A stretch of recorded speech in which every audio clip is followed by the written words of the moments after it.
మీ అందరికీ ప్రభువైన యేసుక్రీస్తు నామమున నా శుభములు. దేవుని వల్ల దీవించును గాక. మరి సమయాన్ని దేవుడు మనకిచ్చి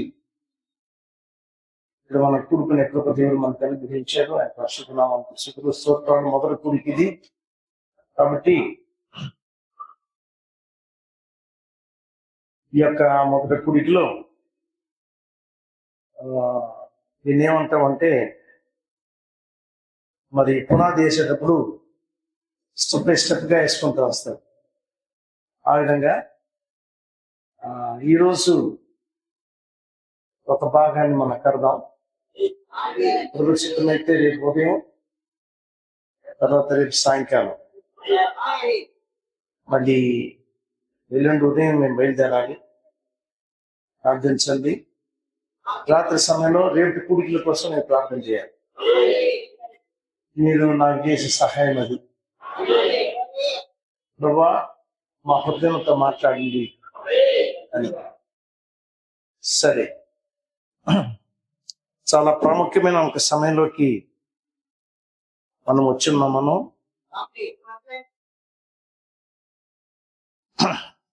చివరి రోజుల్లోకి మనం వచ్చున్నాం. చివరి సమయానికి నిశ్చయంగానే మనం జీవిస్తున్న ఈ కాలంలోనే ఎత్తబడట జరుగుతుందని అన్న విశ్వాసంతో మనం ఉన్నాం. అయితే ఎత్తబడట ఖచ్చితంగా జరుగుతుంది. రాక్షసు ఆ సమయానికి మనం వచ్చేసాం. అన్ని కూడా సూచనలు అన్ని కూడా కరెక్ట్ గా ఉన్నాయి. జరుగుతున్న పరిస్థితులు ఇవన్నిటిని మనం చూసేటప్పుడు నిజంగానే మనం ఆఖరి సమయానికి వచ్చిన మనం అర్థం చేసుకుంటున్నాం. ఇంత మాత్రం కాదు, కానీ ఈ చివరి రోజుల్లో మనకిచ్చిన ఈ వర్తమానానికి ఎంతవరకు మనం నిజంగానే యథార్థంగా ఈ వాక్యంలో మనం నిలబడి ఉన్నాం, ఎంతవరకు మనం సంపూర్ణంగా సమర్పించుకున్నాం, వీటిలన్నిటి కొంచెంసేపు మనం పరీక్షించి చూసుకోవాల్సిన సమయమై ఉన్నది. సరే, మంచిది. మెల్లగా దేవుని వాక్యంలోకి మనం పోదాం. వాక్యం చెప్తున్న కార్యాలని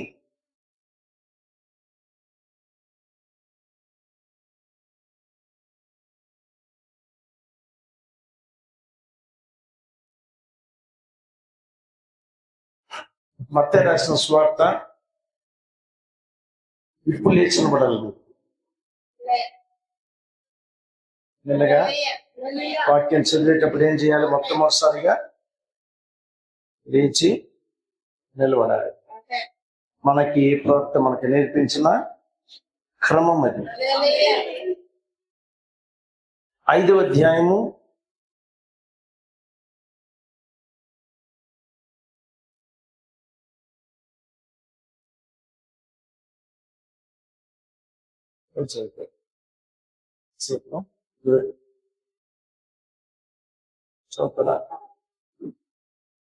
5వ అధ్యాయం 48వ వచనం, 48 ఆఖరి వచనం. 5వ అధ్యాయం. మీ పరలోకపు తండ్రి మీరును పరిపూర్ణులుగా ఉండేవారు. మళ్ళీ చదువుతాం. మీ పరలోకపు తండ్రి పరిపూర్ణుడు కనుక, మీ పరలోకపు తండ్రి పరిపూర్ణుడు కనుక మీరును పరిపూర్ణులుగా ఉండేవారు. మీరును పరిపూర్ణులై ఉండేదరు. మంచిది. ప్రార్థన చేసుకున్నాం. ప్రేమ కలిగిన మా తండ్రి, నాయన, ఏ వర్తమానాన్ని సిద్ధపరిచి నేను రాలేదు. అయితే ఈ సమయంలో మీ బిడ్డలతో ఏది మాట్లాడాలని మీరు ఆశిస్తున్నారో ఈ వాక్యంలో నుండి మీ బిడ్డలతో మీరు మాట్లాడమని ప్రార్థిస్తున్నాం. జీవాహారాన్ని విరిచి మీరు మాకు దయచేయండి. మా మధ్యలో తండ్రి ఒక ఉద్యమాన్ని కలిగి చేయండి. సహాయం ఇవ్వండి, నడిపించండి. మీకే స్తుతి స్తోత్రాలు చెల్లిస్తూ మా అందరినీ నీ వాక్యంతో మీరు ఆశీర్వదించి దీవించి నడిపించమని యేసుక్రీస్తు దివ్యనామములో ప్రార్థించి వేడుకుంటున్నాం తండ్రి. ఆమేన్. కూర్చోండి.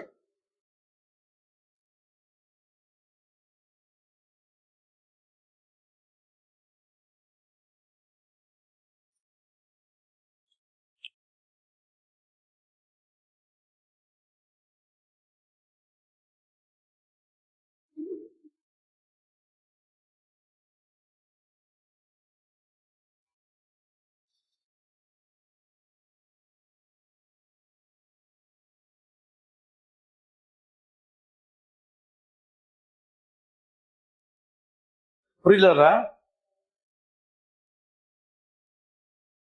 దేవుడు మనకిచ్చిన ఈ గొప్ప బైబిల్ అన్న దేవుని వాక్యం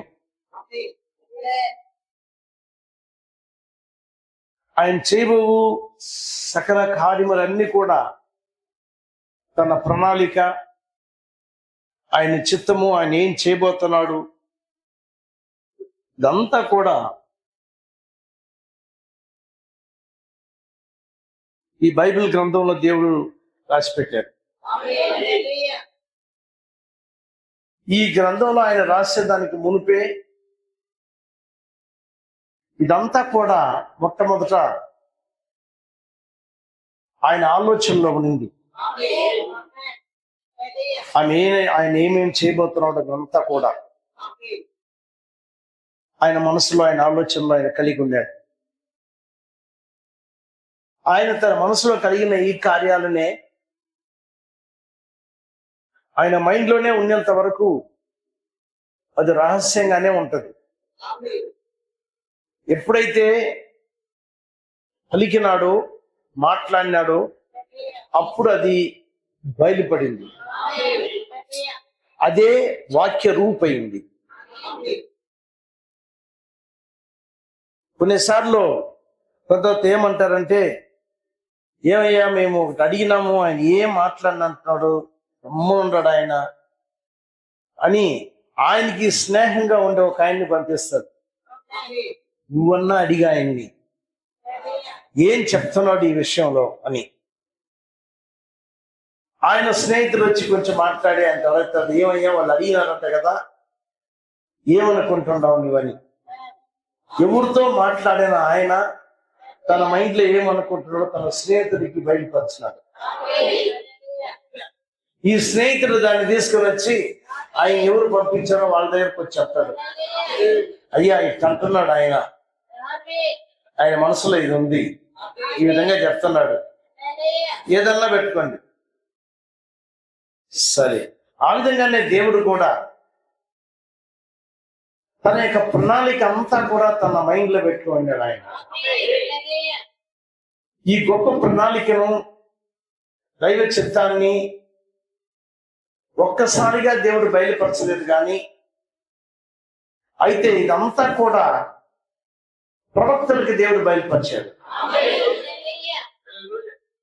ఈ ప్రవక్తలే వాళ్ళకి అర్థమవకపోయినా ఈ ప్రణాళికను వాళ్ళు దేవుని దగ్గర నుంచి పొంది గ్రంథంలో రాశారు. ఈ రాసిన ఇవన్నీ కూడా చాలా వరకు వాళ్ళకే అర్థం అవ్వలేదు. అయితే వాళ్ళకి అర్థం అవ్వకపోయినా ఇది వాళ్ళ కోసం ఇవ్వలేదు. కానీ ఈ రాసినవన్నీ రాబోయే కాలంలో ఆ యుగంలో ఉన్న వారి కోసం దేవుడు రాశాడు. అర్థమవుతుందా? ఆ యుగంలో ఉన్నవారు కూడా దేవుడు ఏదైతే రాసినాడో అని వాళ్ళు కూడా అర్థం చేసుకోలేరు. వీళ్ళకి అర్థం అవ్వదు కూడా. అయితే దృశ్యంగానే ఒక్కొక్క కాలానికి దేవుడు తన వాక్యాన్ని కేటాయించి పెట్టాడు. ఇది ఇక్కడ జరగాల, ఒక్కొక్కటి రాసి పెట్టాడు ఆయన. ఆయన రాసి పెట్టిన ఈ కార్యములు ప్రవక్తల ద్వారా ఆయన బయలుపరిచిన కూడా రాశాడు. చాలా మటుకు అందరూ కూడా చదివారు కూడా వాటిని. చదివినంత మాత్రాన ఆ ప్రవచన వాక్యాలని, ప్రవక్తలు రాసిన వాక్యాలని అర్థం చేసుకుంటారంటే కాదు, అర్థం చేసుకోలేరు. ఎందుకంటే బైబిల్లో రాసిన విధానం ఎట్ట రాశాడో దేవుడు, అది ఈ విధంగా ఉంటుందని మనుషులు అనుకుంటారు. అయితే నిజంగానే వాళ్ళు అనుకున్నట్లు ఉండదు. అది చాలా ఆ యొక్క రాయబడిన కార్యం జరిగినప్పుడు బహు సామాన్యతలో అది జరుగుతుంది కనుక ఎవరు దాన్ని అర్థం చేసుకోవాలో వాళ్ళు కూడా దాన్ని ఏం చేస్తారు, మిస్ చేసుకుంటారు. ఏదైనా అంతే. మన ప్రభువైన యేసుక్రీస్తు మన రక్షణ నిమిత్తమై మనకి విమోచన ఇవ్వాలని, రిడెంప్షన్, ఈ విమోచనకి ఆయన మొట్టమొదటిగా నా ప్రజలని మళ్ళా నేను విమోచించి వాళ్ళని నేను ఏ స్థలంలో ఉంచానో ఆ స్థలంలోకి మళ్ళా వాళ్ళని నేను తీసుకురావాలి. ఏదైతే వాళ్ళకి ఇచ్చానో, ఏ శక్తిని వాళ్ళకి ఇచ్చానో, ఏ పవర్ని వాళ్ళకి ఇచ్చానో అన్ని కూడా వాళ్ళకి ఇచ్చి వాళ్ళని ఏ విధంగా నేను ఉంచానో అక్కడికే మళ్ళా నేను వాళ్ళని తీసుకురావాలా. మనిషి దేవుడు తనకిచ్చిన గొప్ప స్థానాన్ని, స్థలమును, అధికారాన్ని, సమాధానాన్ని, జీవితాన్ని, సమస్తాన్ని పోగొట్టుకున్నాడు. పోగొట్టుకొని ఏదైనా వనంలో దేవుడు వాళ్ళని పెట్టాడో, తన బిడ్డలైన ఆదాముని, హవ్వని వాళ్ళు పోగొట్టుకొని అక్కడి నుంచి బయటకు వచ్చేసారు. బయటికి వెళ్ళిపోమన్నాడు దేవుడు. బయటికి వెళ్ళిపోయిన వాళ్ళు వెళ్ళిపోయేటప్పుడే దేవుని మనసులో ఉన్న తన ప్రణాళిక అప్పుడు అది ప్రారంభమయ్యేదానికి ఆయన మనసులో అనుకున్నాడు, నా బిడ్డలు పోతున్నారు, అయితే వీళ్ళని నేను వదిలిపెట్టినట్టునే నా కుమారుడు వెళ్ళిపోతున్నాడు, వాడిని ఎట్టన్నా మళ్ళా నేనేం చేయాలి, వాడిని పాత స్థితిలోకి తీసుకురావాలి. నా కుమార్తె వెళ్ళిపోతుంది. ఎందుకు యాక్చువల్గా వాళ్ళు వెళ్ళిపోయారు, కారణం ఏమిటి? కొంచెం జాగ్రత్తగా ఉంది. మొదటి కూడికి కదా అట్లే ఉంటది, రెండో కూడికి కొంచెం వేడెక్కుతుంది, మూడో కూడికి ఇంకా కొంచెం వేడెక్కుతుంది. సరేనా? మీరు జాగ్రత్తగా వినండి. రేపు అతను ప్రార్థన చేసి రేపు రావాలి.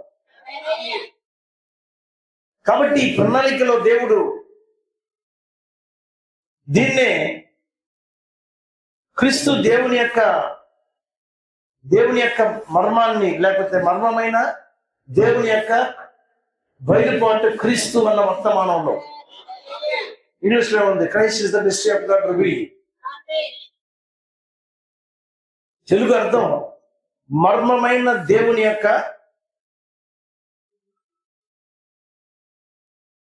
దేవుని యొక్క మర్మాన్ని క్రీస్తులో బయలుపరిచాడు. దాని అర్థం అది. లేకపోతే మిస్టరీ ఆఫ్ గాడ్ అన్నాడు. మర్మమైన దేవుడు, ఆ మర్మమైన దేవుడే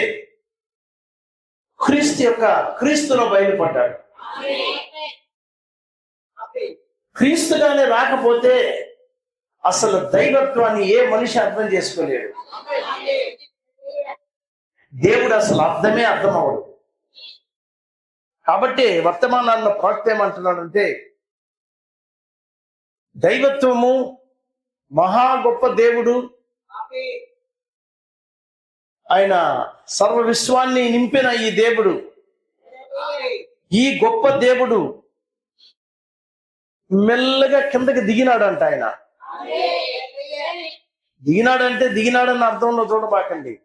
మెల్లమెల్లగా దాన్ని ఇంగ్లీష్లో ఏమనంటే కాండెస్సెండింగ్ అన్నారు.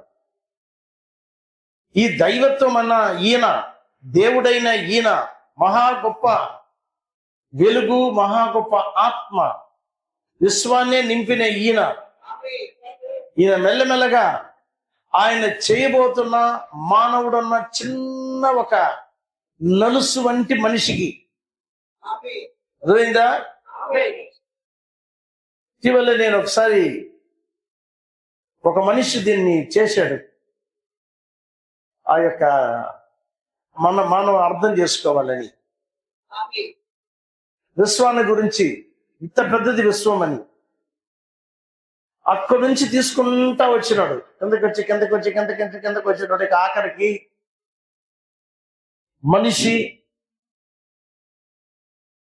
మనిషిని కంపేర్ చేసినప్పుడు ఒక చిన్న ఇసుక రేణు ఒకటి తీసుకొని దాన్ని పౌడర్ చేసి దాన్ని స్ప్రెడ్ చేసి దాంట్లో ఒకటి తీసుకుంటే అది చిన్నది. అది అర్థమైందా? ఇసుకలో ఒకటి తీసుకోవాలి, దాన్ని బాగా ఏం చేయాలి? ఏమన్నా చెప్పండి. దాంట్లో నుండి ఒకటి తీయాలి. దానికన్నా చిన్నోడు మనిషి అన్నాడు. ఇప్పుడు అర్థమైందా మీరు ఎంత తోళ్ళని? అదన్నమాట. మనం ఈ మహా గొప్ప దేవుడు ఇసుక రేణుని ఈ విధంగా పౌడర్ చేసి మైక్రోస్కోప్ లో పెట్టి ఎంత చిన్నదిగా ఉంటుందో, ఈ స్థానానికి ఆయన రావాలా. మెల్లమెల్లగా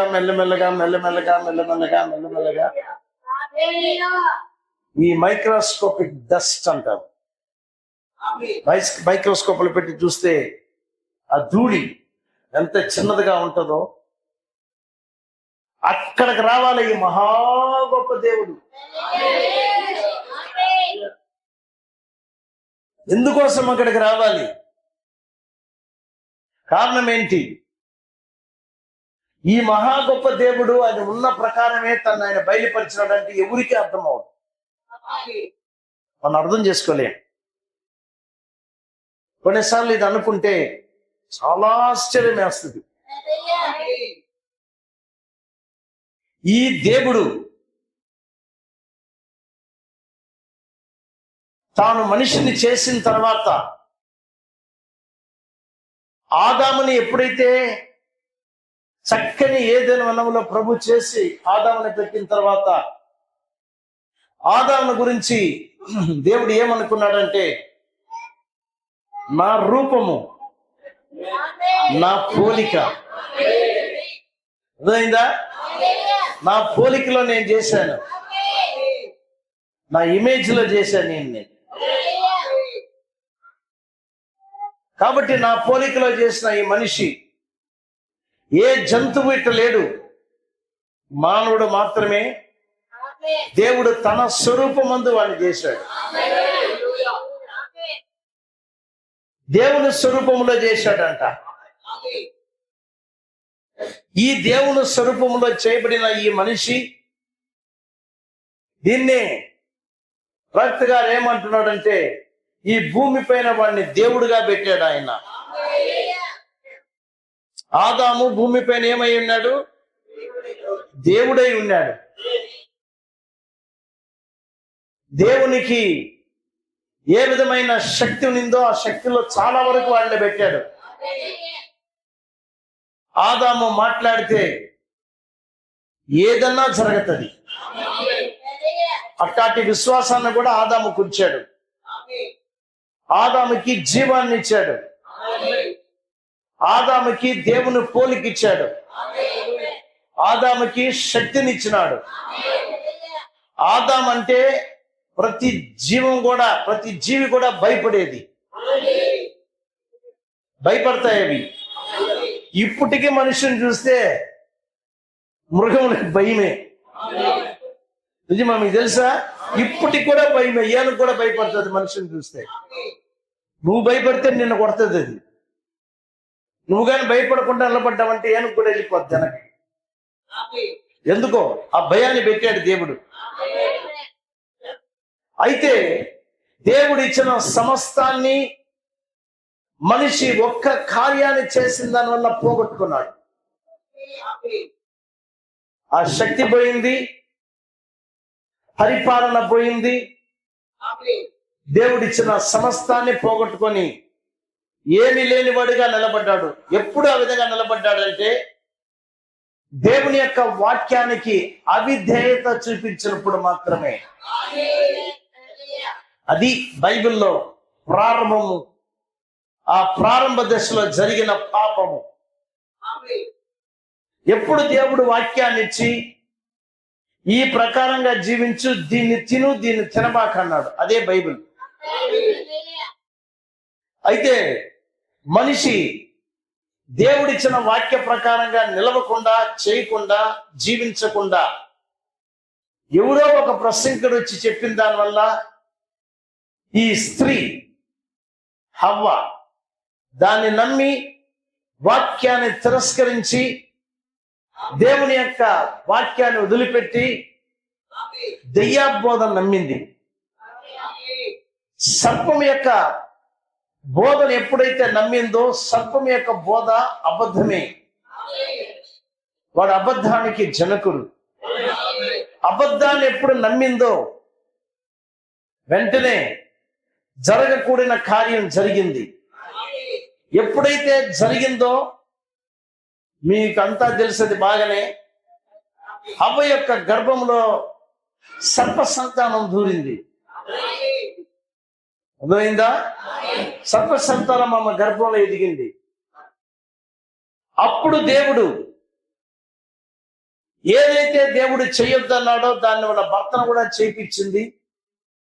దేవుడు వచ్చేటప్పటికి అవ్వ గర్భంలో సర్ప సంతానము ఉంది, కయ్యను. ఆదాము సంతానము కూడా ఉన్నాడు అక్కడ, ఆబేలు. ఇద్దరు ఉన్నారు ఆ యొక్క అవ్వ యొక్క గర్భంలో. పాపము చేసిన మీరు, పాపం అంటే ఏంటో కాదు, వాక్యాన్ని నమ్మకుండా పోయేదే పాపం.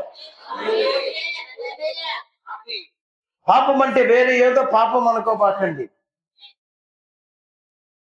అనేక చెడు కార్యాలు ఉన్నాయి, అవన్నీ పాపాలు కాదు. అవి పాపం అంటే వాక్యం పైన పెట్టే అపనమ్మకమే పాపం. వాక్యాన్ని నమ్మకుండా పోయినావంటే అప్పుడు నీకు పాప క్రియలు నీ జీవితంలో బయలుపడతాయి. అర్థమైందా? వాక్యము పైన పెట్టు అపనమ్మకం వల్లనే జీవితంలో పాప క్రియలు అనేది వస్తాయి. వాక్యాన్ని నమ్మకుండా పోతేనే మనిషి చెడు కార్యాలు చేస్తాడు. ఎందుకు మానవుడు పాప కార్యాలు అని మనం అంటాం? చెడు కార్యాలు ఎందుకు చేస్తున్నాడంటే ఎక్కడో వాక్యాన్ని నమ్మకుండా పోయిన దానివల్ల. కాబట్టి పాపం అంటే ఏంటో కాదు కానీ వాక్యము పైన పెట్టు అపనమ్మకమే. చెప్పాలి మీరు. హవ్వ నమ్మకుండా పోయింది, అది ఆమెకి. మనం నమ్మకుండా పోతే నిజమేనా? మనం నమ్మకుండా పోతే మనం కూడా పాపులమే అవుతాం. నమ్మకుండా పోతే పోయిన దాని వల్లనే, అవ్వ దేవుని వాక్యాన్ని నమ్మకుండా పోయిన దాని వల్లనే ఏది చేయకూడదని దేవుడు చెప్పాడో దాన్ని చేసింది. సర్పంతో సంబంధం పెట్టుకునింది. మీకు తెలుసు బాగానే, సర్పం అంటే పాము కాదు, అది మానవ రూపులో ఉన్న ఒక జంతువు. ఇట్ట మానవుడు పడిపోయి స్త్రీ పడిపోయింది. అయితే ఎందుకు ఆమె పడిపోయింది అంటే మళ్ళీ పౌల అపోస్తలుడు దేవుని ఆత్మతో నింపబడి ఏం రాస్తున్నాడు? మోసపోయింది ఆమె. అవ్వ రియల్ గానే మోసపోయింది. కాబట్టి స్త్రీ మోసపోయేదానికి పురుషుడి కన్నా స్త్రీ మోసపోయేది బహు సులువు.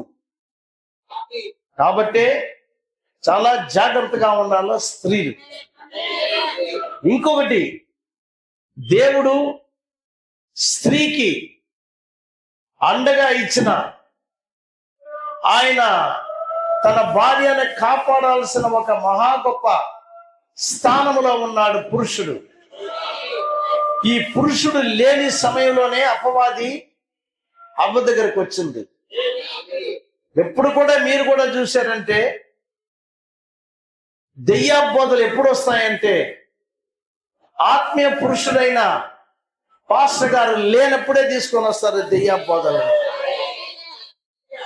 కాబట్టి సంఘ బిడ్డలు చాలా జాగ్రత్తగా ఉండాల్సిన సమయం ఏంటంటే ఇప్పుడే. అమ్మ ఒక్క మాట చెప్పుంటే బాగుండేది. అప్పుడు లేదులేండి, ఏం చేద్దాం. సర్పం ఎప్పుడు వచ్చిందో ఆమె ఏం చేసి ఉండాలా, వాడు వచ్చి ఏదో మాట్లాడి ఉంటాడు, నీకు తెలుసా నీకు తెలుసా అని. ఆమె ఏం చెప్పి ఉండాలంటే, ఇవన్నీ నాకేం తెలియదయ్యా, కొంచెం సేపు ఉండు, సరేనా, ఇప్పుడే సెల్ ఫోన్ లో ఆదాముని పిలుస్తా. వింటున్నారా? ఓ నాయనా ఆదామా, ఎక్కడుండావు నువ్వు, తొందరగా రా, ఇక్కడ ఒక సర్పం అన్న ఒక వ్యక్తి వచ్చి ఉన్నాడు, వీడు రాక్షసం అయిపోయిందని చెప్తున్నాడు నా దగ్గర. ఎత్తబట్టు అయిపోయిందని, విలియం బ్రానమే దేవుడని, నానా రకమైన కథలన్నీ చెప్తున్నాడు వీడు. నాకేం అర్థం అవ్వాలని చెప్పుండాలి ఆమె. అర్థమైందండి? సరే, ఆమె చెప్పిన ప్రకారం పోదాం. నేను మన కార్యాల దండ కలిపే నేను ఏం చెప్పుండాలి ఆమె, ఆదామా ఇదేదో ఇక్కడికి వచ్చి నువ్వేమో నన్ను తినొద్దన్నావు పండుని, వీడియోలో తినమంటున్నాడు, కొంచెం విన్నారా నువ్వు వచ్చి వీడితో మాట్లాడనంటే వాడు ఏం చేసి ఉంటాడు, వాడు ఇప్పుడే వస్తానని చెప్పి వెళ్ళిపోయి ఉంటాడు. వెళ్ళిపోయి ఉంటాడా, పారిపోయి ఉంటాడు. అవ్వ చేసిన అదన ప్రసంగతనం అది. భర్త లేకుండా పోయి మాట్లాడింది. కాబట్టి స్త్రీలు ఎప్పుడు కూడా పురుషుడి యొక్క ఆధీనములో ఉండాలి. పురుషుడే నీ శిరస్సు, నిన్ను పరిపాలించువాడు ఆయనే. పురుషుడు కింద ఉండాలి స్త్రీ. అర్థమైందా? ఎవరైతే ఈ విధమైన స్థానంలో లేకుండా పోతారో ఎప్పటికో ఒక రోజు ఆ స్త్రీ దెబ్బతింటది. ఒకటి ఏదో చెడుతనంలో పడిపోద్దని కాదని చెప్పేది, అట్లా పడిపోయిన వాళ్ళు కూడా ఉన్నారు. భయంకరమైన అప్పుల్లో పడిపోతారు. పురుషుడికి తెలియకుండా ఇంట్లో ఉండే సొమ్ములంతా అయితే ఎవరికంటే వాళ్ళకి ఇచ్చి వాళ్ళన్ని తీసుకుని అక్క, ఈ ప్రాంతంలో అందరూ అక్క అక్క అంటారు. ఇక్కడ ఏమి లేదు అక్క, 2 నెలల్లో ఇచ్చేస్తాను అక్క, నీకు ఉనిందా ఆ బంగారు నగలు కొంచెం ఇవా అని చల్లటి మాటలు మాట్లాడి ఇవన్నీ తీసుకొని పోతే వాడు దాంతో పంగనామం పెట్టిపోతాడు. అర్థమైందండి? మళ్ళా మీరు పోయి మీరు ఎతికితే ఆ ఇంట్లోనే ఉండరు వాళ్ళు. ఎక్కడయ్యా వాళ్ళు అంటే, వాళ్ళు ఎక్కడ ఉంటారండి కర్నూలులో, వాళ్ళు ఎక్కడ పడిపోయినారని చెప్తారు. కాబట్టి ఈరోజు వధువుని దేవుడు వాక్య క్రమంలోకి తీసుకొని వస్తున్నారు. జాగ్రత్తగా వినండి. ప్రవక్త ఏమన్నాడంటే, ఏదైనా వనంలో ఉన్న స్త్రీ అవ్వ పడిపోయేదానికే ఆమె దాన్ని ఏమంటారంట, ఆర్డైన్ అంటే నియమించబడింది, పడిపోయేదానికే నియమించబడిందంట. కాబట్టి ఖచ్చితంగా పడిపోద్ది ఆమె. ఆమెని పెట్టిందే పడిపోయేదానికంట. కొందరు అంటారు, ఏమండి ఏమన్నా బాగుందా, ఆమె పడిపోతాదని దేవునికి తెలిసి పడిపోయేదానికే ఆమెని పెట్టాడంటే ఏమన్నా న్యాయం ఉందా ఇది అని అడిగే విధంగా ఉంటది. దైవ నీతిని న్యాయం గురించి మనం మాట్లాడకూడదు. హల్లెలూయా. ఆయన చెప్పాడా పడిపోద్దని, పడిపోయేదానికే నియమించాడంట ఆమెని. కాబట్టి దేవుణ్ణి ఎప్పుడు కూడా మనం ఏం చేయకూడదు, ప్రశ్నించకూడదు. ఉదయం మనం నుంచి అవతల గట్టుకు పోయిన రవి గారి కుటుంబం దగ్గర పోయిన ఆ సహోదరుని పోయి చూసి వద్దామని చాలా బాధ వేసింది. మా చిన్న వయసులో వెళ్ళిపోయినాడు ఆయన. 49 సంవత్సరాలు, చనిపోయే సమయం, వయసే కాదు అది. అయినా మనం పోయి ఉపవాసం చేసి మనం ప్రార్థన చేసి దేవా ఎక్కడ నువ్వు తీసుకుంటాను అడగకూడదు మనం. అది మన పని కాదు. దేవుడు తీసుకున్నాడు, ఓకే. ఆయన ఎక్కడ పోయినాడు? మంచి స్థలానికి పోయినాడు. ఈయన జరగాల్సిన కార్యాలు మనం చూసుకోవాలి. అర్థమైందా? ఏది జరిగినా మన జీవితంలో వాక్యం విధంగా సెలవిస్తుంది, ఆయన్ని ప్రేమించు వారికి సమస్తము సమకూడి మేలు కోసమే జరుగుతుంది. కుటుంబంలో చావు వచ్చినా, జబ్బులు వచ్చినా, కష్టాలు వచ్చినా, నష్టాలు వచ్చినా, శోధనలు వచ్చినా, ఏమొచ్చినా ఒక్క కార్యం మర్చిపోకూడదు, మన మేలు కోసమే జరుగుతుంది. ఏంటా మేలు అనేది మనకు తెలియకుండా ఉండొచ్చు, నువ్వు అర్థం చేసుకోకుండా ఉండొచ్చు. అయినను ఏది జరిగినా నీ లోకంలో ఉండబోయేది కొన్ని సంవత్సరాలే, చిరకాలం నువ్వు ఇక్కడ ఉండవు, చాలా కాలం ఉండవు. కాబట్టి బాగా చదువుకొని మంచి పనులు ఎత్తుక్కొని బాగా సంపాదించి నేను చాలా బాగుంటానని మాత్రం అనుకోబాకండి. మంచిదే, మంచి పని వచ్చేది, చదువుకునేది మంచిదే, అంతవరకే ఉండాల. చదువు పని సంపాదించుకునేదానికి. అర్థమైందా? పని వచ్చిన తర్వాత దేవుణ్ణి మర్చిపోకూడదు. చాలా మంది కాలేజీకి పోయి సంపాదిస్తారు, చేర్చుకుంటే ఏంటి ఆయన వాళ్ళు.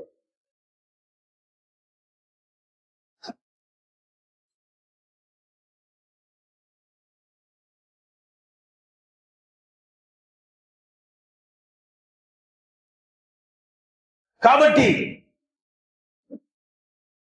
మనల్ని దేవుడు ఎందుకు పంపించాడు? ఒక ఉద్దేశం ఉంది మన జీవితంలో. మనల్ని లోకానికి పంపించిన ఉద్దేశం, ఆ ఉద్దేశాన్ని, ఆయన చిత్తాన్ని గ్రహించి దాన్ని మనం అర్థం చేసుకునేలా దాంట్లో మనకి నీకు ఇష్టమున్నా ఇష్టం లేకపోయినా దైవ చిత్తంలోనే మనం నడవాలి. కొన్నిసార్లు మనకి ఇష్టం ఉండదు అనుకోబాకండి. దేవుడు చెప్పిందంతా నాకు ఇష్టంగా ఉంటుంది, నేను చేస్తానని. అట్ట కానే కాదట. కొన్నిసార్లు మనకి ఇష్టం లేని కార్యాలను దేవుడు చేయమంటాడు. అక్కడనే ప్రాబ్లం ఉండేది. ఆయన ఎవరు? ఆయన యోనాని నినివేకి పొమ్మంటే ఏం చేసినాడు? ఆయన తర్షీసుకు పోయినాడు. పోయినాడా? ఆయన పొమ్మనిది నినివేకి.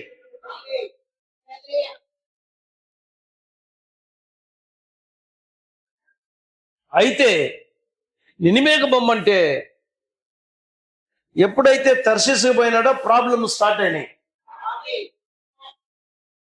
ఆయన్ని నినివేపై ప్రసంగం చేయమన్నాడు.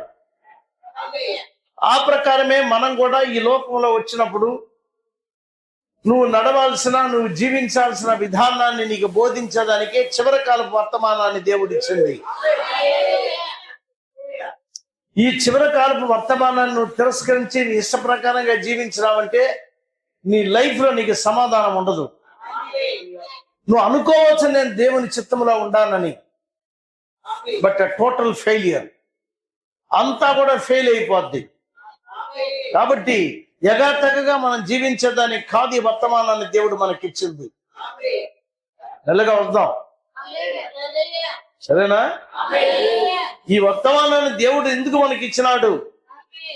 ఈ వర్తమానంలో ఉన్న గూఢ అర్థం ఏంటి? దీంట్లో ఏమి దేవుడు ఇమిడ్చి ఇచ్చుండాడు? భాషగారితో కొద్దిసేపు ముందు మాట్లాడుతున్నా నేను. ఏంటంటే వాళ్ళ ప్రాజెక్ట్ అయిపోయిందంట, ఆయన హైదరాబాద్కి రమ్మని చెప్తున్నారంట. ఆయన బిక్కి బిక్కి అంటుంది ఆయనకి. ఎందుకంటుందంటే, ఇదేంది నాయన, నేను హైదరాబాద్కి పోతే ఈ ప్రజలెట్టా. ఇప్పుడు ఆయన ఒక వి అన్న స్థలంలో నిలబడుకున్నాడు, 2 దారులు. ఒకటి జింగ్ జింగ్ జింగ్ జింగ్ హైదరాబాద్,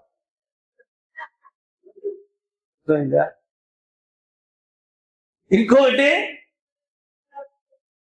కర్నూలు. అట్టపోతే ఏమో మంచి జీతం, ఇట్టపోతే ఏమో ఎంత వస్తుందో ఆయనకే క్వశ్చన్ మార్క్. ఆర్థికంగా నేను భలే కష్టపడతాను కాలేమో అన్నాడు. చూడండి, కంపెనీ వాళ్ళు జీతం ఇస్తారని చెప్పిన ఒక ధైర్యంతో ఉన్నాడు ఆయన. అయితే పోవాలని లేదులే, చెప్తుండా.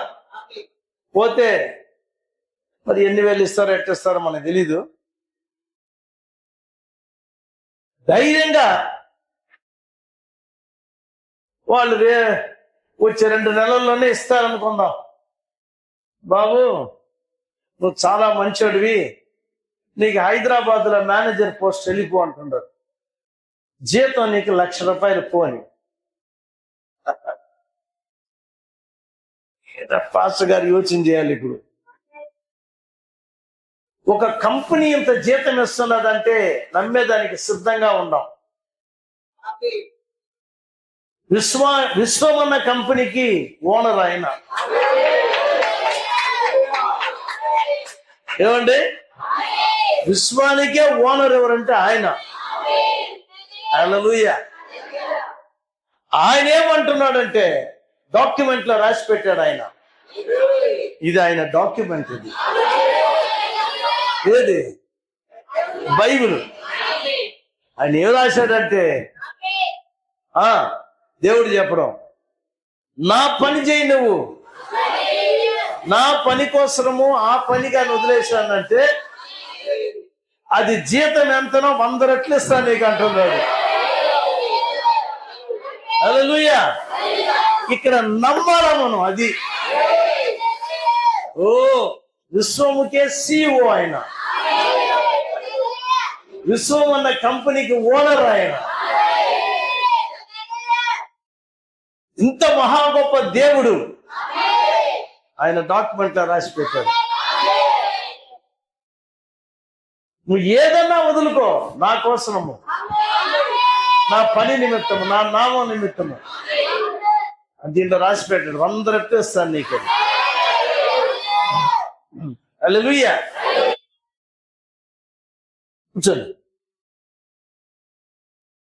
గమనించండి. ఎవరైతే వదిలిపెడతారో గ్యారంటీ 100 రెట్లు.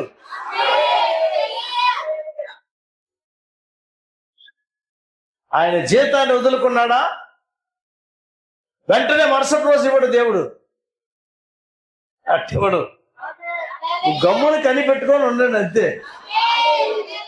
మెల్లమెల్లగా జీతం పెరుగుతుంది. ఒకరోజు నేను ఆ విధంగా నా కంపెనీ రిజైన్ చేసి నేను కూడా పనిచేసిన వాడిని.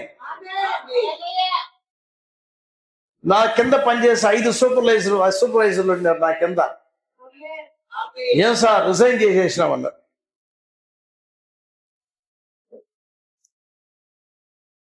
ఏం చేసేది, నన్ను ఎక్కడికో మన ఉత్తర ఇండియాలో పోయి పని చేయమని చెప్తే నేను ఎక్కడ పోయేదయ్యా, నేను సేవ్ చేసేవాడిని, రిసిగ్నేషన్ చేసి ఇచ్చేసాను.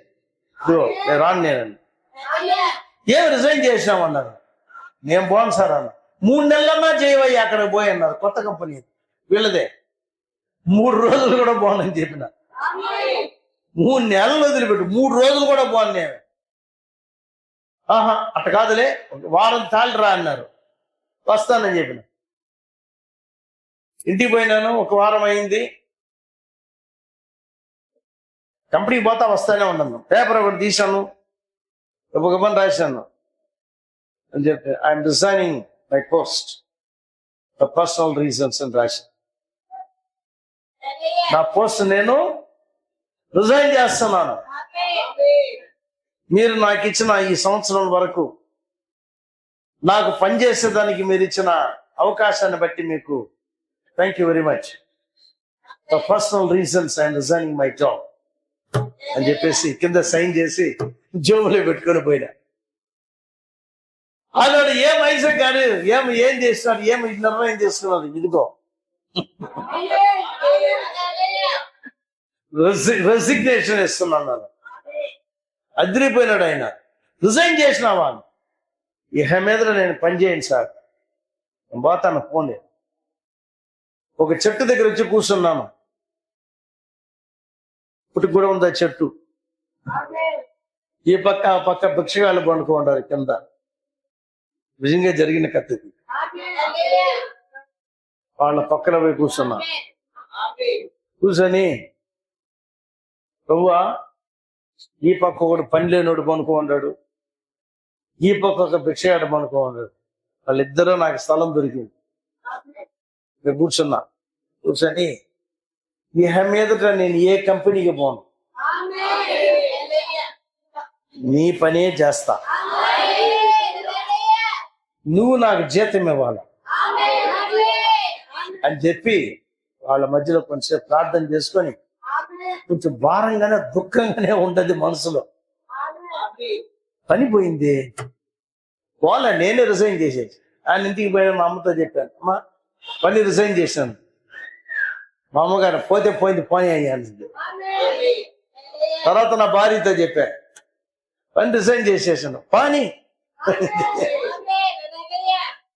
ఇద్దరు స్త్రీలు కూడా నాకు భలే సపోర్ట్ గా నిలబడ్డారు. మెల్లగా చర్చ పెరిగింది. పెరుగుతా ఉంది.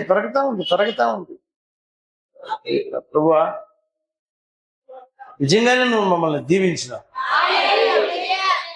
150 జీతాలు ఇచ్చినాడు దేవుడు. ఒక్క జీతం కాదు, 2 జీతాలు కాదు, 100 రెట్లు కాదు, ఇంకా 50 బోనస్ వేసి ఇచ్చినాడు. 100 రెట్లు ఇస్తాను, ఇంకా 50 ఇస్తాను పో. మనం దేవుణ్ణి నమ్మాల్సింది. ప్రవక్త ఒక వర్తమానంలో చెప్తున్నాడు, take God at his word. దాని అర్థం ఏంటంటే దేవుణ్ణి ఆయన వాక్యానుసారంగా అంగీకరించండి. ఎట ఆయన వాక్యానుసారంగా ఆయన అంగీకరించాలి. చెప్పితే చేయకుండా ఉండడు ఆయన. రాస్తే చేయకుండా ఉండడు ఆయన. ఏమి చెప్పాడు అది రాస్తాడు, అది చేస్తాడు ఆయన. ఆయన చెప్పింది ఆయన కానీ చేయలేకపోయినాడు అంటే ఆయన దేవుడే కాదు. ఆయన ఆయన చెప్పింది ఆయన చేయకపోయినాడు అనుకోండి, చెప్పి చేయలేని దేవుణ్ణి వెంబడించి ఏం ప్రయోజనం? అందరు దేవతల మాదిరి ఈయన కూడా ఒక దేవుడు. అంతే. వాళ్ళు పాపం కుయ్య ముర్రో నరిచినా ఆ దేవుడు ఏమి చేయడు. ఎందుకంటే దానికి జీవం ఉంటే కదా చేసేది. ఏమండి, గూడులో కోతిని వేసుకొని దేవా దేవా దేవా నరిస్తే అదే కోతి ఏం చేస్తుంది చెప్పండి? ఏమన్నా చేస్తుందా? అంటుంది. కరుస్తుందా? నిజమే, చేయి పెట్టే కొరుస్తుంది. మన దేవుడు అట్ట కాదు. అంత శబ్దం ఎక్కువగా మాట్లాడితే శుభ్రంగా పోతుంది. దానివల్ల మెల్లగా మాట్లాడు. అంటే మన దేవుడు మనస్సులో మాట్లాడితే కూడా వింటాడు ఆయన.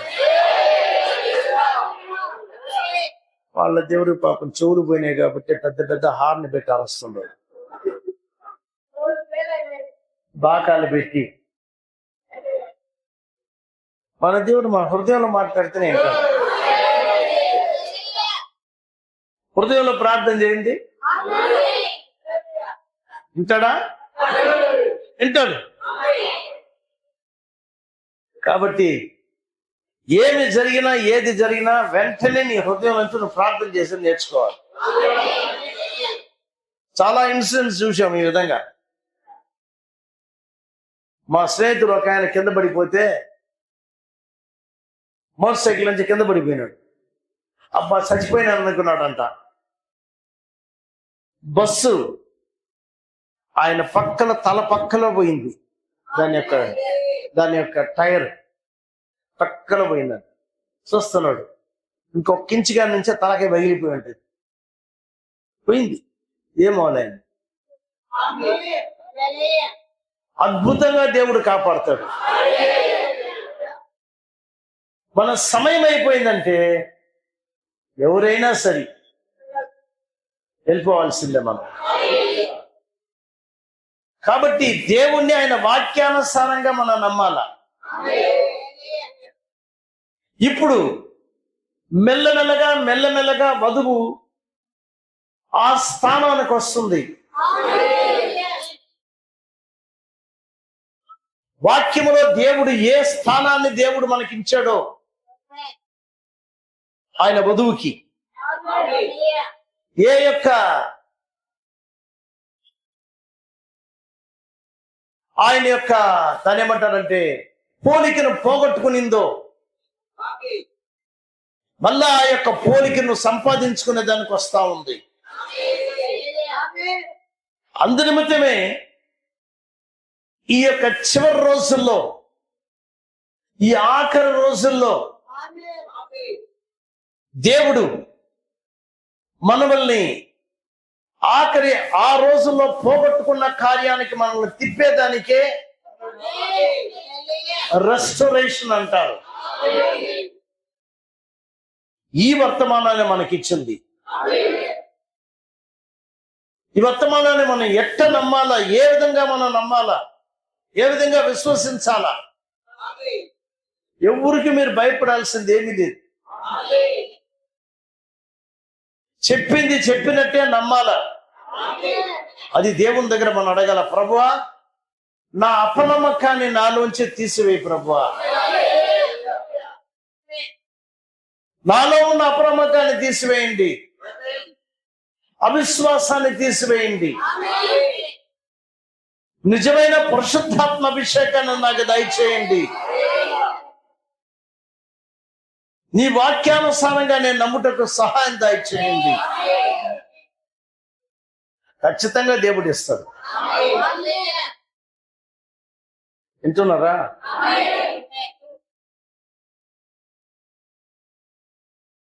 ఏ విధంగా దేవుణ్ణి మనం ప్రార్థించాలి, అడగాలి. వద్దని చెప్పిన సాయంకాలం చెప్తానులే మీకన్నా గుర్తుంది. మనం ప్రార్థించే విధానము, మన దేవుణ్ణి అడిగే విధానము. మొదటి కూడి కనుక మెల్లగానే పోతాను నేను. రేపటికి కొంచెం కొన్ని కార్యం తీసుకుందాం. ఇది ప్రిలిమినరీ మెసేజ్. ఇది మనము దేవుణ్ణి అడిగే విధానం. వింటున్నారా? నిద్రపోతున్నారా? కొంతమంది ఉదయం పెట్టినా నిద్రపోతారు, మధ్యాహ్నం పెట్టినా నిద్రపోతారు, సాయంకాలం పెట్టినా నిద్రపోతారు, రాత్రుల్లో పెడితే ఏం చెప్పనే వద్దు.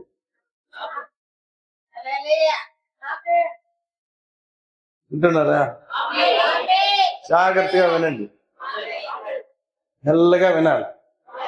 నేను చెప్పాను స్లోగానే పోద్ది, మొదటి మీటింగ్ కదా. మంచిది.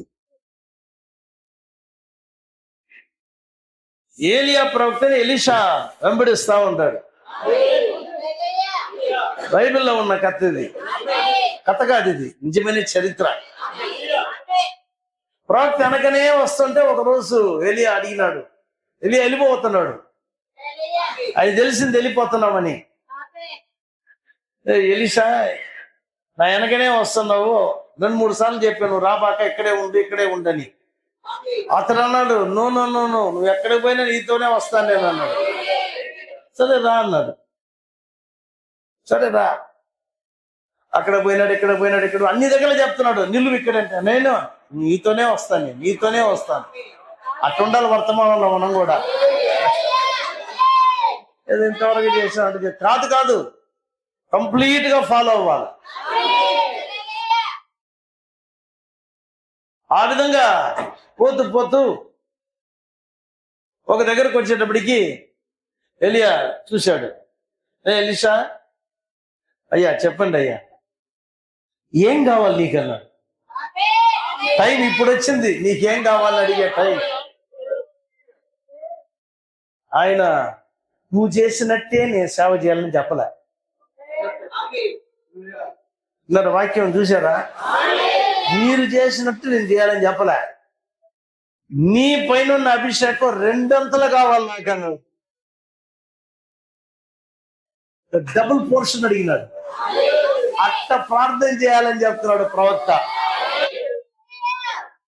అది చదివిన తర్వాత నేను అనుకున్నా, ప్రభువా, ఏలియాని ఎలీషా అడిగినాడు, రెండంతల ఆత్మ నాకేమని అన్నాడు. చాలా కష్టమైన అరుదైన కార్యాన్ని అడిగినావు నువ్వు, అయితే పొందుకుంటావు. ఎప్పుడంటే నేను ఎత్తబడేదిగా నువ్వు చూసావంటే అప్పుడు పొందుకుంటావు నువ్వు. అంతే, దట్ ఈస్ ద వే అంటున్నాడు. అట్ట అడగాలంట దేవుణ్ణి మనం. ఎలీషా ఎట్ట అడిగినాడో దేవుణ్ణి, ఆ విధంగా మనం అడగాల దేవుణ్ణి. దాన్నే ప్రవక్త గారు ఏమంటాడంటే, మరి ఎక్కువగా అడగండి ఆయన అంటున్నాడు. ఇంగ్లీష్ లో ఏ విధంగా పెట్ట, ఆస్క్ ప్లెంటీ. ప్లెంటీ అంటే అర్థం ఏంటి? మరి ఎక్కువగా అడగమంటున్నాడు. అంటే ఇప్పుడు భయపడబాకండి, డోంట్ బి స్కేర్డ్. దేవుణ్ణి అడిగేదానికి భయపడబాకండి అంటున్నాడు ఆయన. ఆయన చెప్పినాడు అడగమని, ఆయన చెప్పినాడు అడగమని అడగదాం అంతే. నువ్వు భయపడ్డావంటే అడగబాక, ధైర్యం ఉంటే అడుగు, ధైర్యంగా అడుగు. ప్రతి వాగ్దానము మనకే. ఈ బైబిల్లో రాసిన ప్రతి వాగ్దానము ఎవరికి? నీకో ఏమో నాకు ఇది. నువ్వు నమ్మడు నీకు చెప్పి ఏం ప్రయోజనం? నువ్వు నమ్మకపోతే మరి మనకరా అంటే ఏమో అట్టన్నాడు అనుకోండి. ఒక్కొక్క ఇండివిజువల్ ఆ విధంగా నమ్మాలి. ఎట్టంటే ఈ దీంట్లో ఉన్న వాగ్దానములు నాకే. ఎంత విశ్వాసం నీకుందో అన్ని వాగ్దానాలు నువ్వు పొందుకోవచ్చు ఈ విశ్వాసాన్ని బట్టి. మనము ఎవరు వెనక పోవాల్సిన పనిలే, ఏ తెల్లోళ్ళకి పోయి డబ్బులు అడగాల్సిన పనిలే, ఏ నల్లోని డబ్బులు అడగాల్సిన పనిలే. తెల్లోడు కాదు, నల్లోడు కాదు, బ్రౌనోడు కాదు, ఎవరు అడగాల్సిన పనిలే. మన దేవుడు గొప్ప దేవుడు. అర్థమైందా? చాలా మంది వస్తారు సేవకులే, వాళ్ళు అన్నారు ఏమంటారంటే, బ్రదర్ విశ్వాసం పైన బతుకుతున్నాను బ్రదర్ అంటారు. విని విని విసిగిపోయినా నేను. గమ్మునుండేది నేను, ఏమండి మళ్ళీ అంటారు, మళ్ళీ చెప్పారు విశ్వాసం పైన నేను బతుకుతున్నాను బ్రదర్. దాని అర్థమైంది, విశ్వాసం పైన నేను బతుకుతున్నానంటే అర్థం ఏంటంటే నువ్వు డబ్బులు ఇస్తే నేను తీసుకొని పోతానని అర్థం. అది అంతేనాదని అర్థం. నువ్వు డబ్బులి, నేను విశ్వాసం పైన ఉన్నాను కాబట్టి ఇది విశ్వాస భిక్ష. నీకు విశ్వాసం ఉంటే నువ్వెందుకు వచ్చి అడగతుండవు? నీకు విశ్వాసం నువ్వెందుకు వచ్చి అడగతున్నావు? ప్రవక్త దగ్గరికి ప్రార్థనకు వస్తుంటారు మనుషులు. చాలాసార్లు వర్తమానంలో ఉంటది. ప్రవక్త అంటున్నాడు, అమ్మా నీకు డూ యూ హ్యావ్ ఫెయిత్ అంటున్నాడు, నీకు విశ్వాసం ఉందా? వెంటనే ఆమె ఏమంటారు తెలుసా? వచ్చిన ఆమె I have plenty of faith అంటే అర్థమైందంటే మరి ఎక్కువ విశ్వాసం నాకుంది. ఆమెతో ఏం మాట్లాడు కానీ కొన్నిసార్లు అంటాడు నవ్వి, నీకు అసలు లేదంటాడు ఆయన. అసలు నీకు లేదు. చాలా ఉందండి, చాలా ఉంటూ నువ్వు ఎందుకు ఇక్కడికి వచ్చినావు? నీకు విశ్వాసం ఎక్కువ ఉంటే ఇక్కడికి రావాల్సిన పని ఏంటి? నీకు లేదు కాబట్టి ఇక్కడికి వచ్చావు. చూడండి, ఒకసారి ప్రవక్త గారు ఒక అమ్మాయి ఇంటికి పోతున్నాడు. చాలా పెద్ద కత్తిది, చిన్నదిగా చెప్తాను. ఆ అమ్మాయి కొన్ని సంవత్సరాలుగా పడక పైన పడుకో ఉంది, పడకలోనే ఉంది, సన్నగా ఉంది. ఆడ పోయిన తర్వాత అమ్మాయితో మాట్లాడుతున్నాడు. చర్చ్ ఆఫ్ క్రైస్ట్ వాళ్ళది, అదొక సంఘ శాఖ, క్రీస్తు సంఘం అని. ఆ అమ్మాయితో మాట్లాడుతూ ఉంటే వాళ్ళ తల్లిదండ్రులకి నిజంగానే ఈయన వచ్చి ప్రార్థన చేసేది వాళ్ళకి ఇష్టం లే. అయితే ఆ అమ్మాయి ప్రవక్త గారు రాసిన యేసుక్రీస్తు నిన్న నేడు నిరంతరము మరి ఏకరీతిగా ఉన్నాడన్న ఆ యొక్క ప్యాంప్లెట్, చిన్న పుస్తకం అమ్మాయి చేతిలో పడింది. దాన్ని చదివింది అమ్మాయి. చదివి ఎట్టయినా ఆయన్ని తీసుకురండి, నాకు వచ్చి ఆయన ప్రార్థన చేస్తే నేను బాగవుతానని అన్న విశ్వాసం అనుకునింది. సరే, పోయి ప్రవక్త గారు చెప్తారు. ప్రవక్త గారి దగ్గర చెప్పి, అయ్యా వస్తారా మీరు? ఆమె అందరి ప్రవక్త అంటున్నారు పోదామని చెప్పి. దేవుడు ఒక దర్శనాన్ని కూడా ఇస్తాడు. ఆ దర్శనం ప్రకారం అమ్మాయి దగ్గరికి వస్తున్నాడు.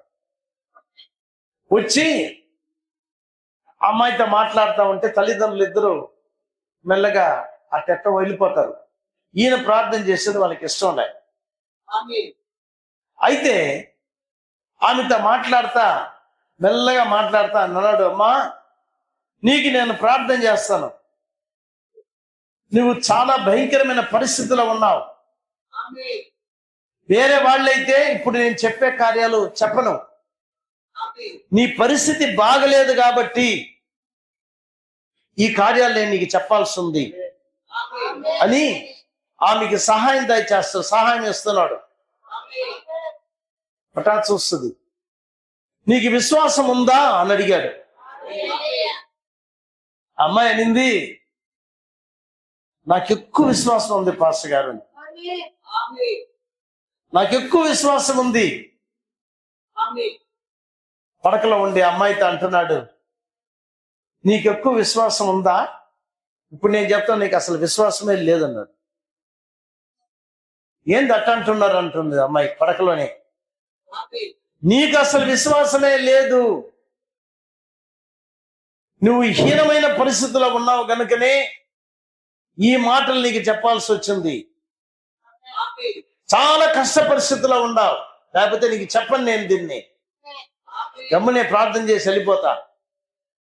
అయితే నువ్వు ఎప్పుడైనా చనిపోతావు, దానికోసం నేను చెప్పాల్సి వస్తుంది. అమ్మాయి ఎట్లా చూస్తుంది. నాకు విశ్వాసం లేదని మీరట్లా చెప్తారు అని పడకలో ఉండే అమ్మాయి కూడా. నీకు నేను రుజువు చేస్తాను నీకు విశ్వాసం లేదని. జాగ్రత్తగా వినండి. మనందరూ అనుకుంటాం మనకు విశ్వాసం ఉందని. ఇది ప్రాబ్లం మనకి. ఆమెకు ప్రూవ్ చేస్తున్నాడు నీకు విశ్వాసం లేదని, రుజువు చేస్తున్నాడు. అట్లా చూస్తుంది. ఇప్పుడు నేను చెప్పేది నువ్వు చెయ్యి అన్న.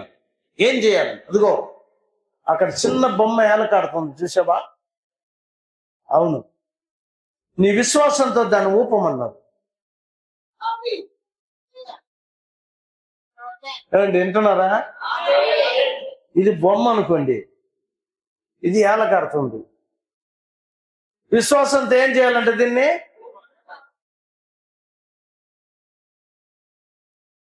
ఆపు అంటే మళ్ళీ నిలవాల. ముందుకి వెనక్కి ఆడిపోయమంటున్నాడు. కట్టుంది ఇది, ఇటు ఆడిపోమంటున్నాడు. నిలుపు, ఇప్పుడు రౌండ్ చేయి అంటున్నాడు. ఇది పరీక్ష. వెంటనే అమ్మాయి ఏమనిందో తెలుసా? ఏమండి ఇట్లాంటి కార్యాలు చెప్తున్నారు మీరు, బైబిల్లో లేని కార్యాలన్నీ మాట్లాడుతున్నారని చెప్పి. బైబిల్లో ఏముందో అదే మేము నమ్ముతాం, బైబిల్లో లేనిది మేము నమ్మము. నువ్వు ఇట్లా మాట్లాడతావు నాకు తెలుసు అన్నాడు ఆయన.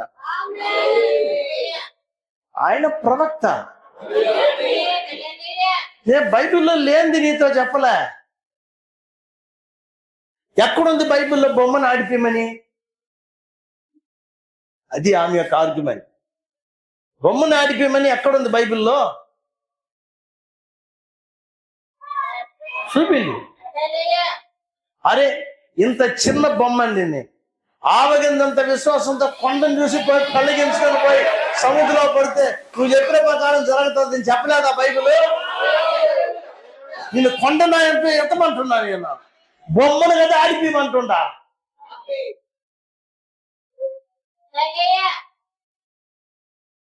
ఈ పరీక్ష మనందరికి పెడదాం.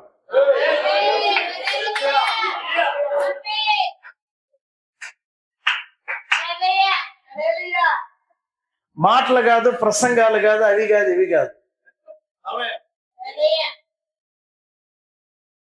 నేను అనుకుంటాను ఎట్లాంటి పరీక్ష కానీ పెడితే చాలా మంది ప్రసంగులు ఏమంటారంటే బైబిల్లో లేని మేము చెప్పమండి.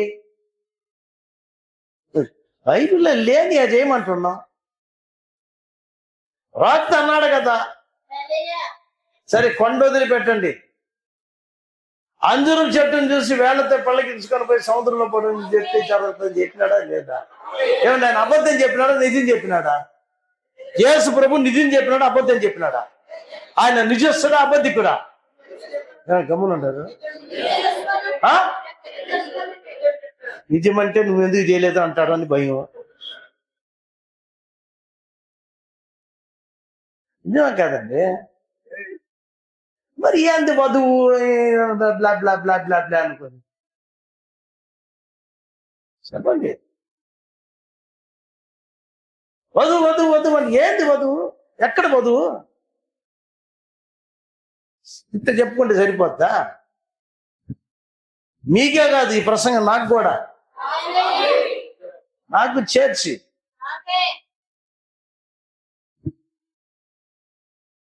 ఎవరు చెప్పినారు కదా మార్కు 16 అధ్యాయంలో. మార్కు 16 అధ్యాయం ఆఖరిలో అన్ని రాసి పెట్టాడు. విశ్వాసుల వల్ల, పాస్టర్ల వల్ల కాదు, ఎవాంజలిస్టులు కాదు, అక్కడ సువార్థికులు కాదు, అక్కడ వాళ్ళు కాదు, వీళ్ళు కాదు, విశ్వాసులు. ఇక్కడ ఉన్న విశ్వాసం ఉంటారా? ఎక్కడ ఉన్నది విశ్వాసులు కాదు కదా. మీరు ఏమంటే విశ్వాసులు ఎవరంటే ముగ్గురు ఎత్తుంటారు చేతి. ఏం భయమా? మార్కు 16 అధ్యాయంలో రాయబడ్డ విశ్వాసమేనా నువ్వు?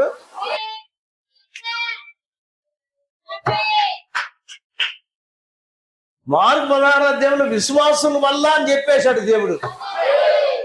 నువ్వు విశ్వాసమేనా? నువ్వు అక్కడ రా, అది నీ టెస్ట్ పేపర్, అది నీ పరీక్ష పేపరు 16 అధ్యాయంలో ఉంది.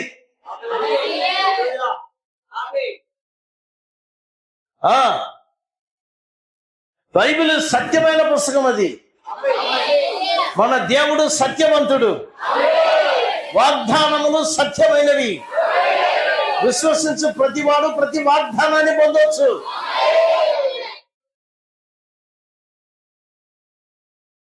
జ్ఞాపకంలో పెట్టుకోండి. ఇదంతా జరగదు అట్లా మాట్లాడబాకండి. మన జీవితంలో జరిగే తీరాలి ఈ కార్యాలు. మెల్లగా వద్దాం. ఈ మాట చెప్తున్నానే ఆ జబ్బుతో ఉన్న స్త్రీ స్టన్ అయిపోయింది. ఏమ్మా, ఆవగింజంత విశ్వాసం చెప్తుంది బైబిల్. కొండని పెళ్ళగించిపోయి సముద్రంలో ఏమంటే నువ్వు ఆ విశ్వాసం కూడా నీకు లేదే. నేను కొండను ఎత్తమన్నా, నేను చిన్న బొమ్మను ఆడిపోయమంటే ఆడిపోలేకపోతావు. చూసా నీ విశ్వాసం ఎంత ఉందని? దానికనే నీకు విశ్వాసం లేదని చెప్పినాను అన్నాడు ఆయన. వెంటనే అనింది ఆ అమ్మాయి, నువ్వు చేయగలవా అనింది. ఇప్పుడు ఓపెన్ ఛాలెంజ్. పాస్టర్ గారికే పెట్టింది అది. నువ్వు చేయగలవా? చేస్తాను అన్నాడు. నువ్వు చేయగలవా? నేను అనుకుంటాను ఆ విధమైన పరీక్ష ప్రతి పాస్టర్కే పెట్టాల.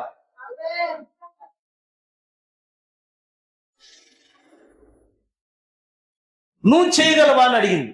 చేస్తాను అన్న. చెయ్యని చూశాడు దాన్ని.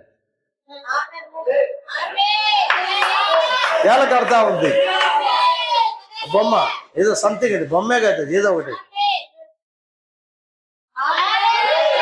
ఆడింది. ఆపాడు. ముందుకి వెనక్కి ఆడింది, సైడ్ లోనే ఆడింది, మళ్ళీ ఆపాడు, గర్రం తిరిగింది. ఇది గారడి విద్య కాదు, ఇది దెయ్యాలతో చేసేది కాదు. ఇది ఆ అమ్మాయి చెప్పింది, ఇది దెయ్యంతో చేసిందని చెప్పింది. మళ్ళీ ఆ పిల్ల వాక్తున్నాడు. నో, అప్పుడు ఈ వాక్యాన్ని చెప్పాడు. ఇది దేవుని యొక్క విశ్వాసంతో చేసింది. అది కూడా అన్నాడు, విశ్వాసంతో అన్నాడు. తెలుసా ఒక కార్యం అన్నాడు ప్రవక్త, ఆ విధంగా ఆడిపించింది దేవుడు చేయలేదు, దెయ్యము చేయలేదు, నా విశ్వాసం చేసింది అన్నాడు. దేవుడు చేయలే, దెయ్యము చేయలే, నా విశ్వాసం చేసింది అన్నాడు.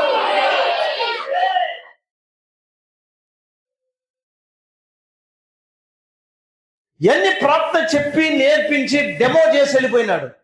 డెమో అంటే డెమాన్స్ట్రేషన్. ఊరికి ఏదో కూర్చున్నాము, ఏదో 4 మాటలు మాట్లాడినా వెళ్ళిపోయినాం. అది కాదండి వధువు యొక్క స్థానం, అది కాదు. అందరికీ చెప్తున్నాను, మా చర్చను చేర్చి చెప్తానని. ఏదో వచ్చినాము, కూర్చున్నాము, పాటలు పాడినాము, వెళ్ళిపోయినాము.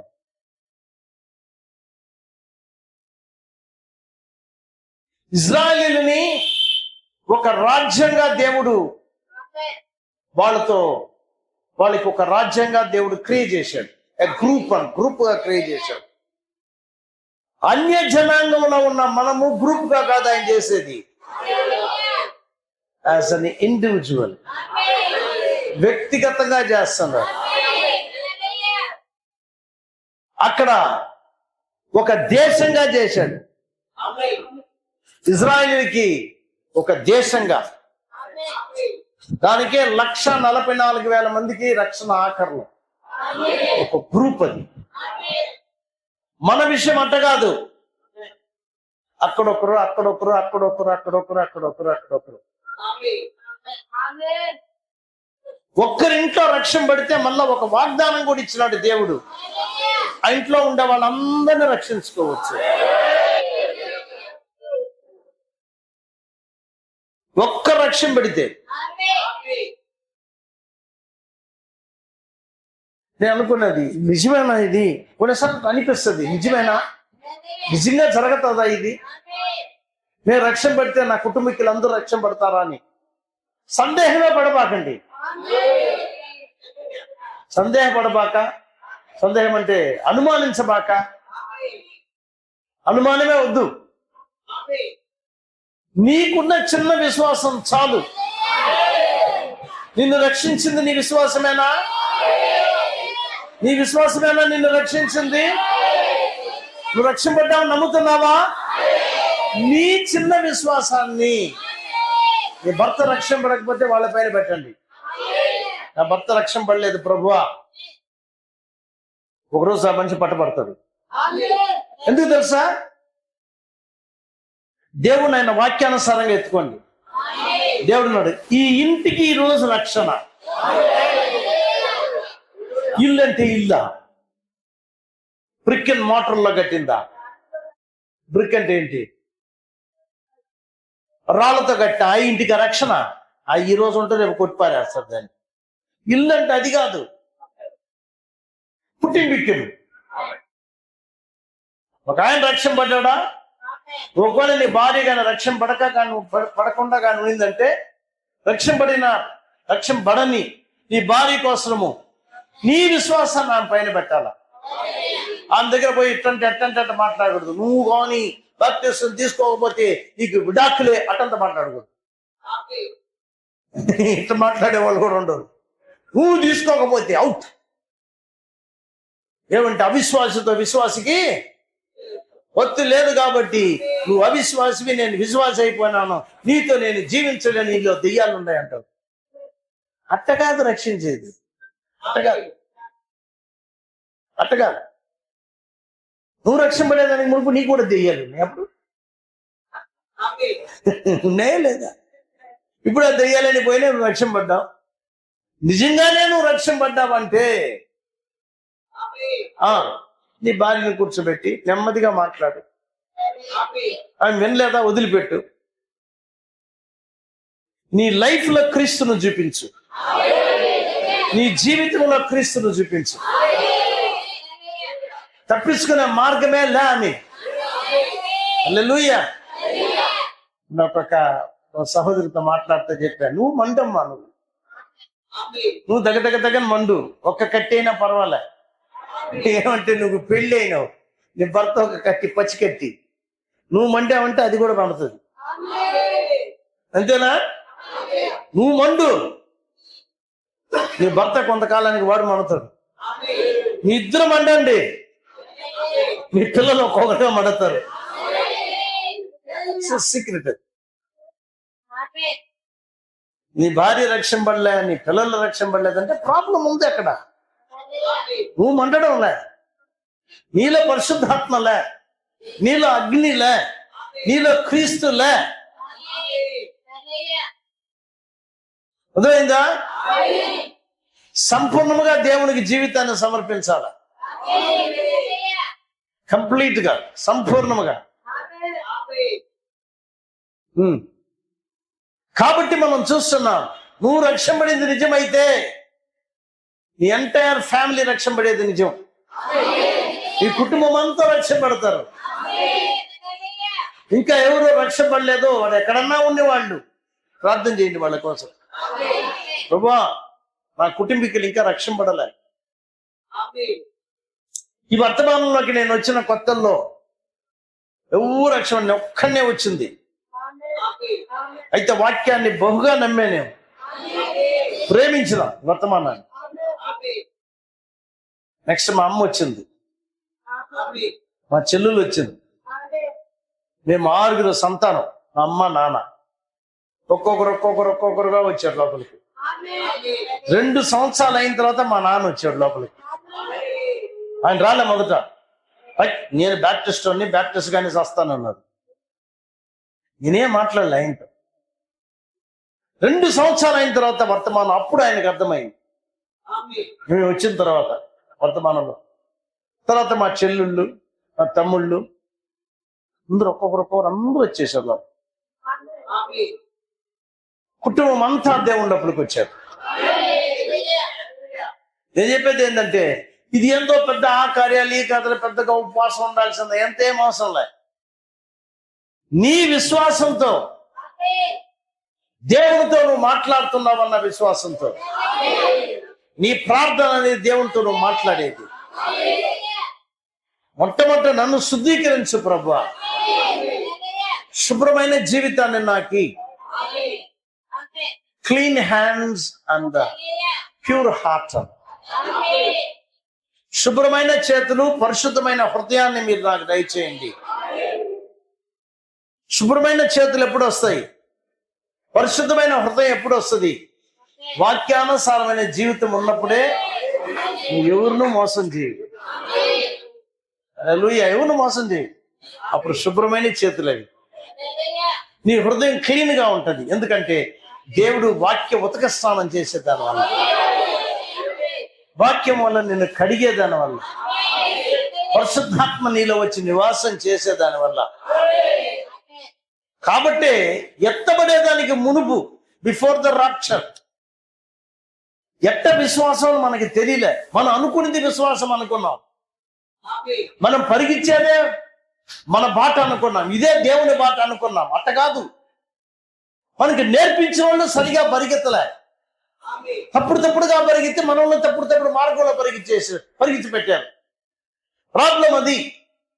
కాబట్టే సంఘ శాఖలు గురి ఎందుకు పోకుండా ఎక్కడెక్కడికో పరిగెస్తున్నాను కాబట్టి దేవుడు బహు కోపగించి దీన్ని నేను శపిస్తానన్నాడు. శాపాన్ని ఇచ్చేదానికి మునుపు దేవుడు ఒక ప్రవక్తను పంపించాడు. అర్థమైందా? ఇజ్రాయిల్ని దేవుడు నాశనం చేసి ఉంటాడు.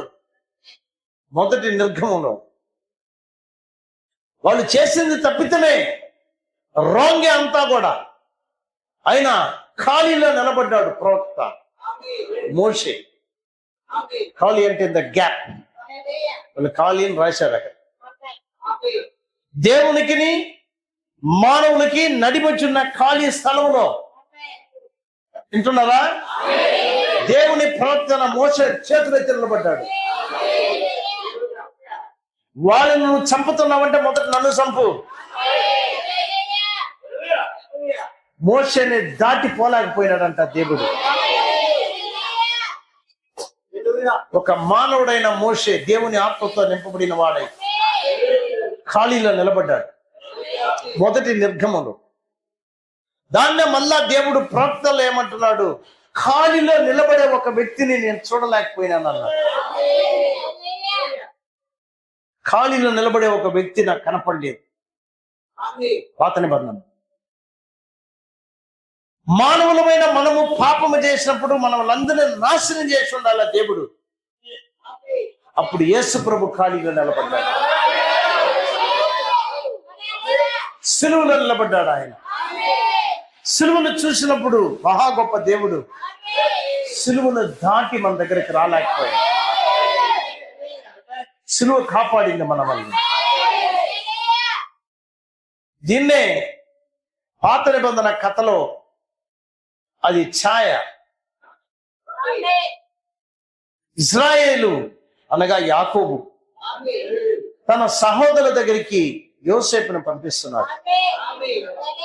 ఓ మీ అన్నదమ్ములు ఎట్లుండారో చూసి ఇవన్నీ కూడా ఈ రొట్టెలు ఇవన్నీ వాళ్ళకి ఇచ్చి రమ్మని చెప్పి పంపించాడు. ఖచ్చితంగా పోతాను నాన్న అని చెప్పి కర్ర తీసుకొని అవన్నీ తీసుకొని పోతున్నాడు. రంగుల అంగి వేసుకొని. ఎప్పుడైతే అక్కడికి పోయాడో ఒరే కలలుగానేవాడు వస్తున్నాడు రా అని యోసేపును పట్టుకొని కొట్టి ఆయన యొక్క అంగిని పెరికి దాన్ని చింపి అక్కడ బాధేసి, ఒరే కలలుగానేవాడా నీ కలలు జరుగుతాయా, వీడిని చంపేద్దాం అనుకున్నాడు. అయితే వీడిని చంపేద్దాం వల్ల ప్రయోజనం ఏంటని చెప్పి ఒక ఎండిపోయిన బావిలో పారేశారు వాడిని. బావిలో పారేసిన వాడిని ఇస్మాయిలీలు బానిసలు అమ్మేవాళ్ళు వచ్చేటప్పుడు వీడిని అక్కడ అమ్మేసి ఆ డబ్బు తీసుకొని తాగి తందనాలు ఆడతామని చెప్పి యోసేపుని అమ్మేశాడు. తిరిగిపోతే నాన్న ఏమంటాడు? ఎక్కడ యోసేపుని అడుగుతాడు కదా.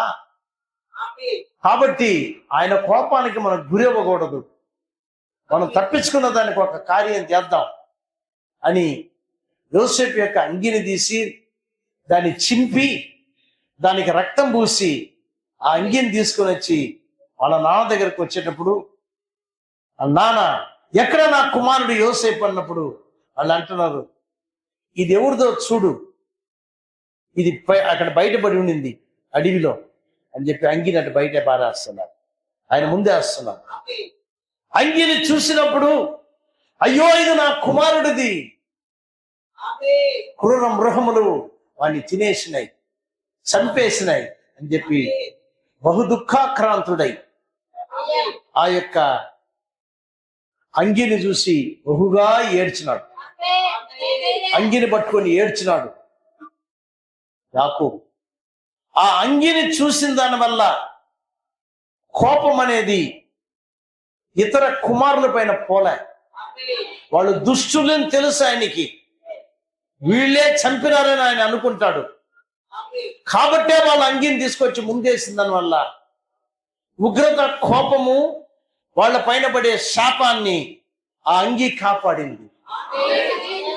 అంగిని చూసి వాళ్ళు ఏం చేశారంటే ఇది నా కుమారుడినే అని యాకోబు అంగీని బట్టి తన కుమారుడు చనిపోయినాడని గమ్మునుండిపోయినాడు. ఆ ప్రకారమే ఇదే మన జీవితంలో కూడా జరిగింది. హల్లెలూయా. యేసుక్రీస్తు ఒక అంగీని వేసుకొని వచ్చినాడు. ఈ శరీరం అన్న అంగీని వేసుకొని వచ్చాడు. ఇది కూడా ఒక అంగియే, ఒక గుడారమే. అయితే ఆయన తన యొక్క స్వకీయుల దగ్గరికి వచ్చాడు. సొంత జనం ఆయన కొట్టి నాశనం చేసి సిలువు చేశాడు. ఈ సిలువులో పడిన ఈ అంగీని, సిలువులో పడిన ఈ దేహాన్ని దేవుడు చూసినప్పుడు భూమిని ఆయన నాశనం చేయలే, శపించలే. ఈయన ఎవరైతే అంగీకరించినారో వాళ్ళ పైన ఉన్న శాపం పోయింది. మన పైన ఉన్న శాపం పోయింది. ఎందుకంటే ఆ శరీరాన్ని మనం అంగీకరించినాం, ఆ రక్తాన్ని మనం అంగీకరించినాం, ఆ జీవాన్ని మనం అంగీకరించినాం కనుక అన్య జనాంగములో నుండి మనం రక్షింపడ్డాం. మనం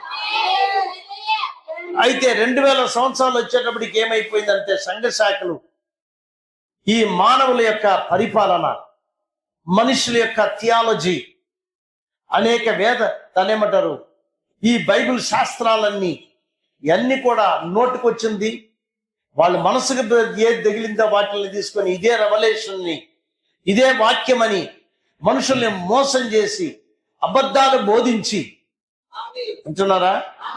పవిత్రమైన ఏదెనలో అపవిత్రమైన సర్పం అనేది లోపలికి పోయి పవిత్రాలైన ఆ యొక్క హవ్వని మోసం చేసి నాశనం చేసినట్టు అదే ప్రకారంగా దేవుడు ఛాలెంజ్ చేసుకొని అపవిత్రమైన ఈ లోకంలో అది పవిత్రమైన ఏదేను, ఇది సైతాన్ ఏదేని. ఇది ఈ అపవిత్రమైన ఈ లోకములో, అవును ప్రియులారా, అపవిత్రమైన దెయ్యపు ఈ యొక్క ఏదెనులో ఒక పవిత్రమైన కన్యకరాలుగా, ఒక పవిత్రమైన ఒక వధువును లేపాలని హల్లెలూయా దేవుడు ఒక్క ప్రవక్తను పంపించినాడు ఈ లోకంలో. ఈ ప్రవక్త ద్వారానే మనుష్య కుమారుడు యొక్క సేవ అనేది జరిగింది.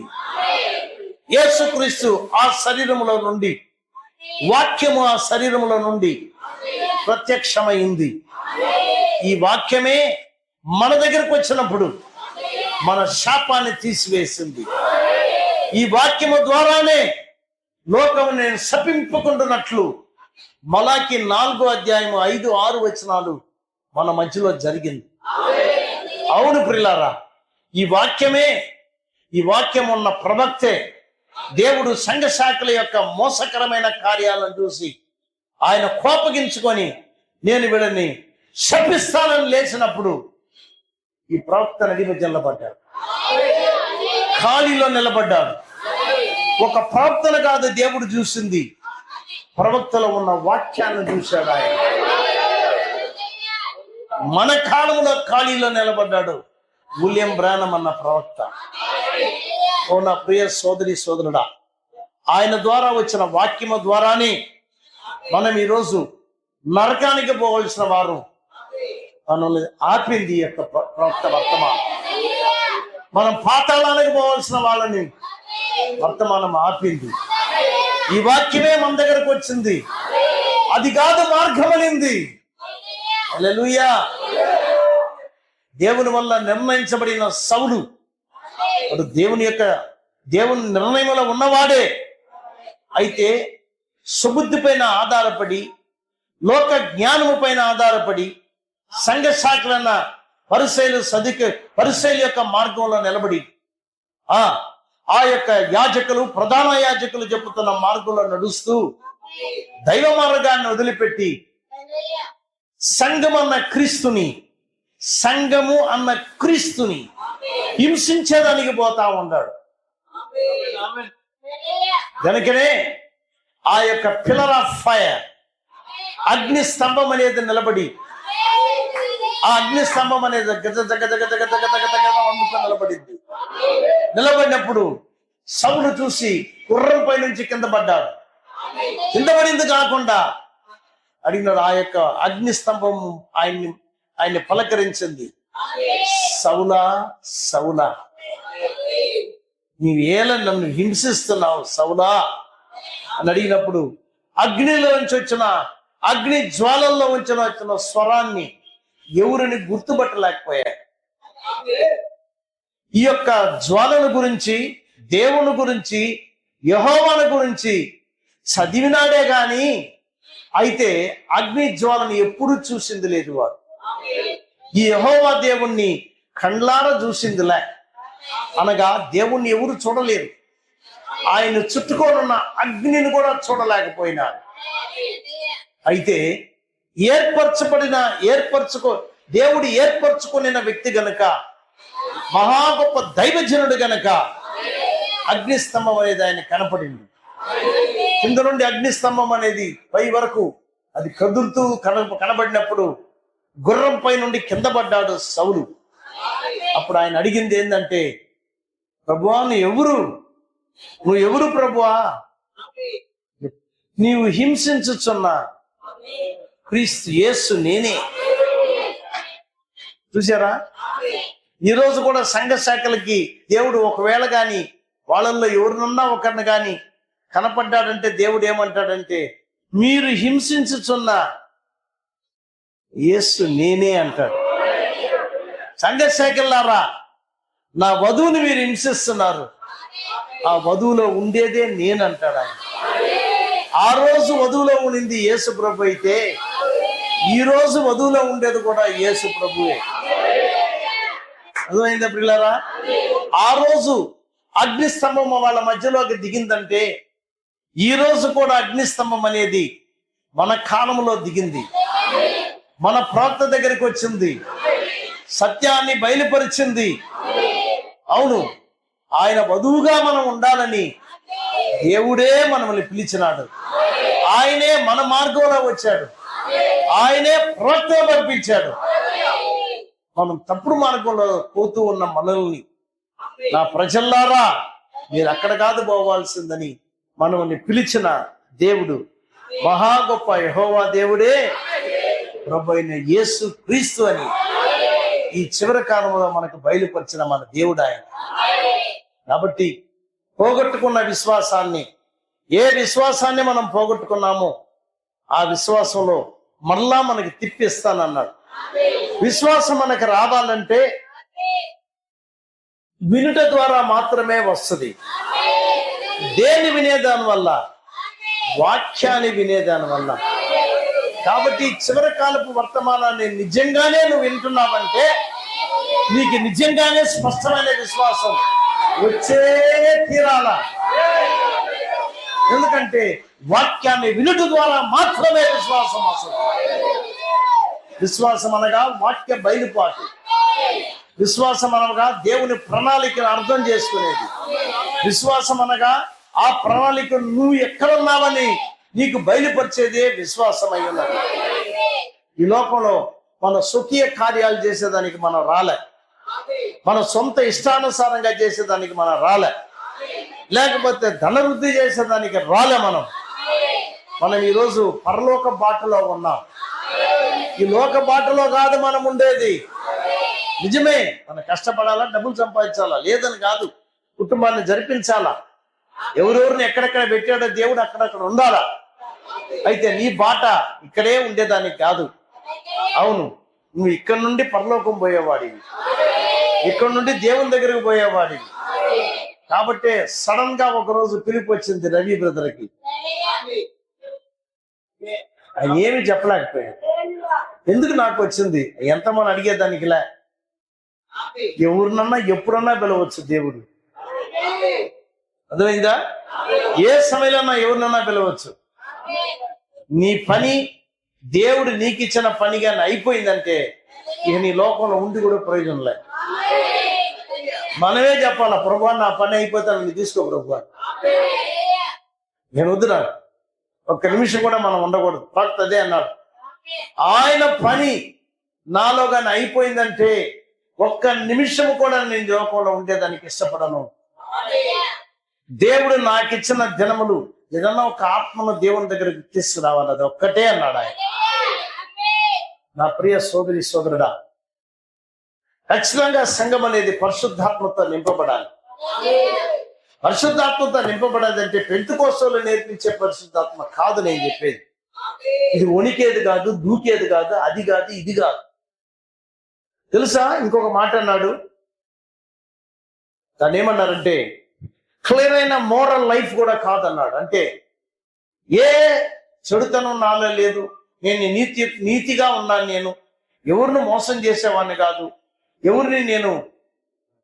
ఎవరితోనూ నేను ఏ కార్యం చేయలేదు, నేను వాటికి నేను బాగుంటాను. అది కాదు పరిశుద్ధాత్మ జీవితం అనేది. మోరల్ లైఫ్ కాదు. మోరల్ లైఫ్ అంటే నీతియుక్తమైన జీవితం కాదు. అది నీతి అంటే నేను లోక నీతి చెప్తున్నాను. ఆయన చాలా మంచోడండి. ఆయన ఎవరితో మాట్లాడ్డా ఆయన ఏందో, ఆయన పని ఏందో. పొద్దున్నే పనికి వెళ్ళిపోతాడు, సాయంకాలం ఇంటికి వచ్చేస్తాడు. వాళ్ళ భార్య ఏది పొండి పెట్టి అది తింటాడు. ఇది చేయలేదు అని చెప్పి ఏమీ అడగడు. ఇళ్ళలో కూడా ఏమీ మాట్లాడు, ఆఫీసులో కూడా ఎవరితో ఏమీ మాట్లాడు. అది కాదు ఇది. వాక్యాన్ని అంగీకరించి వాక్యము నిమిత్తం వచ్చే నిందను మోసేది. హల్లెలూయా. వాక్యాన్ని అంగీకరిస్తే వాక్యానికి వచ్చే నింద రాకుండా తప్పదు. అర్థమైందా? వాక్యానుసారంగా జీవించిన అంటే వాక్యానికి వచ్చే నింద ఖచ్చితంగా వస్తుంది. యేసు ప్రభుని గర్భంలో మోసిన మరియా, మీరు అనుకున్నారా ఈరోజు ఈ క్యాథలిక్స్ అంతా ఏం చేస్తున్నారు? సాముల వారి మతం వాళ్ళు ఆమెనే పూజ చేసి ఆమెనే దేవుడు చేసి పెట్టారు. అయితే 2000 సంవత్సరాలకు మునుపు కథ అట్టగాదు. అది ఆమె గర్భంతో వచ్చేటప్పటికి వాళ్ళందరూ అన్నారు, ఇదేంటి ఇది, ఈ పిల్లకి ఇంకా పెళ్లి అవ్వలేదు, గర్భం ఎట్లా వచ్చిందని. దాని పొట్ట చూడు ఎంత పెద్దదిగా ఉంది. ఇది చెడు తిరిగి చెడు బతికి ఇది గర్భాన్ని తెచ్చుకునింది చెప్పి మాట్లాడినారని ప్రవక్త అంటున్నారు. ఎంత హీనమైన మాటలు మాట్లాడారు ఆమెని. దగ్గర ఆమె కనపడకుండా వెళ్ళిపోయింది. అందరూ ఎక్కంటే అట్ట మాట్లాడుతున్నారు. ఎలిజబెత్ దగ్గరికి వెళ్ళిపోయింది. వాక్యమేనా? అక్కడే ఉనింది ఆమె. అవును ప్రియులారా, యేసుక్రీస్తును గర్భంలో మనం ధరించుకున్నామంటే మాటలు రాకుండా ఉంటాయని మాత్రం అనుకోబాకండి. నీ హృదయ గర్భంలో వాక్య బీజం అనేది పడినప్పుడు, హృదయ గర్భంలో క్రీస్తు ఎదిగేటప్పుడు, నీ హృదయంలో క్రీస్తు కలిగినప్పుడు ఖచ్చితంగానే దానికి తగిన కార్యము, రియాక్షన్ నీ లైఫ్ లో కలుగుతుంది. వాక్యం నీ లోపలికి పోయినప్పుడు జరిగే కార్యములు వేరు. అది జరిగేటప్పుడు లోకం చూస్తుంది. నింద, వాక్యమును గురించిన నింద, వర్తమానమును గురించిన నింద, క్రీస్తు నిమిత్తము వచ్చు నింద, ఇది లేకుండా క్రైస్తవ జీవితం అనేది లేనే లేదు. హల్లెలూయా. ఆ రోజు వారి మరియకి ఆ నింద, ఈ రోజు యేసుక్రీస్తు భార్యకి నింద, వధువుకి నింద. మన హృదయ గర్భంలో మన యేసుక్రీస్తు ఎదుగుతున్నాం. కాబట్టి నిశ్చయంగానే ఏదో చర్చికి వచ్చినాము, ఇంటికి పోయినామని అనుకోబాకండి. అది కాదు. మంచి చర్చి, మంచి పాస్టర్ కానీ కాదు. వాక్యం చెప్పినట్టు నీ జీవితాన్ని శుద్ధీకరించాలి. లోక సొమ్ములంతా వద్దు, నీకు ఎన్ని తీసి పారేయండి. లోక సొమ్ములు వద్దు, లోక చైన్లు వద్దు, లోక కార్యాలు వద్దు, లోక డ్రెస్ వద్దు. హల్లెలూయా. నువ్వు నిజంగా దేవుణ్ణి ప్రేమించిన ఎడల ఆయన వాక్యం ఏం చెప్తుందో, వాక్యాన్ని ప్రేమించేది దేవుణ్ణి ప్రేమించేది. మీరు నన్ను ప్రేమించిన ఎడల నా ఆజ్ఞలను గైకొనుడి. పూర్ణ హృదయంతోను పూర్ణ బలముతోను నీ అంతరంగంలో ఉన్న సమస్తముతోను నీ దేవుణ్ణి ప్రేమించమని వాక్యం సెలవిస్తుంది. అంటే మనం ప్రేమిస్తున్నామా? నిజంగా ప్రేమిస్తున్నామట? నిజంగా ప్రేమిస్తున్నామా? నేను ఒకరోజు ప్రార్థన చేసిన, ప్రభువా వాక్యం అంటే చెప్తుంది, నువ్వే చెప్పావు, పూర్ణ హృదయముతోను పూర్ణ బలముతోను అంతరంగంలో ఉన్న సమస్తముతోను నిన్ను ప్రేమించమంటున్నా. అయితే నేను ఆ విధంగా మిమ్మల్ని ప్రేమించడం లేదు అన్నా. మీరందరూ ఒక రకంగా చూడవచ్చు, ఏంటంటే ఏ మాట అన్నాడు ఈయన. నాలో ఒక లోపం ఉంది కాబట్టి అన్నా. నీలో లోపం అంటే నువ్వు కూడా చెప్పు దేవుని దగ్గర. నా లోపాన్ని నేను ఒప్పుకున్నాను దేవుని దగ్గర. ఇది నేను ఈ విధమైన లోపం పెట్టుకుని నేను ఎట్ట చెప్పగలను ప్రభా, నా పూర్ణ హృదయంతో నేను ప్రేమిస్తున్నాను. అవును, నువ్వు ప్రార్థన చేయి, నీ ప్రార్థన ఆలకిస్తాడు దేవుడు.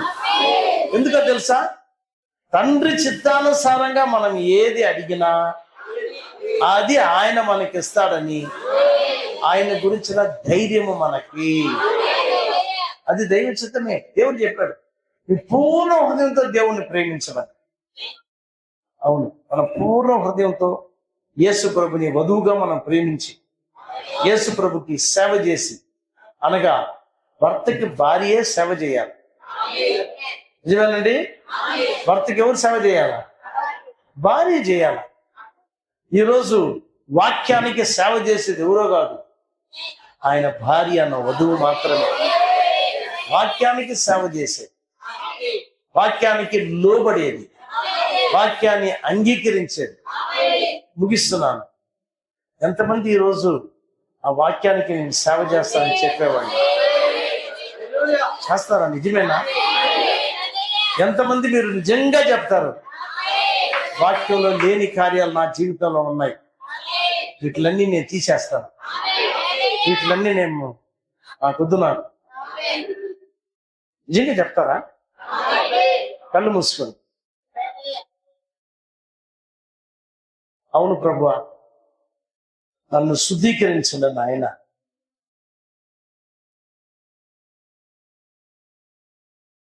నన్ను పరిశుద్ధపరచండి. ఇంకా ఎంతకాలం మీరు వీటిని మూసుకొని ఉంటారు?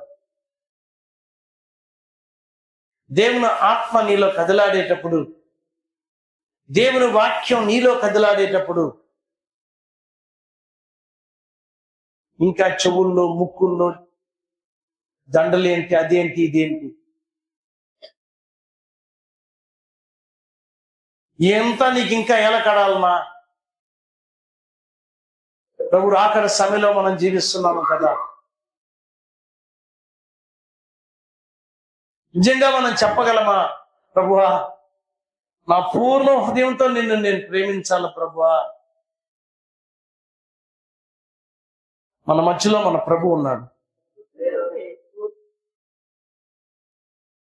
మన మధ్యలో ఆయన కదులాడుతూ ఉన్నాడు. ఆయన నన్ను క్షమించు నాయన,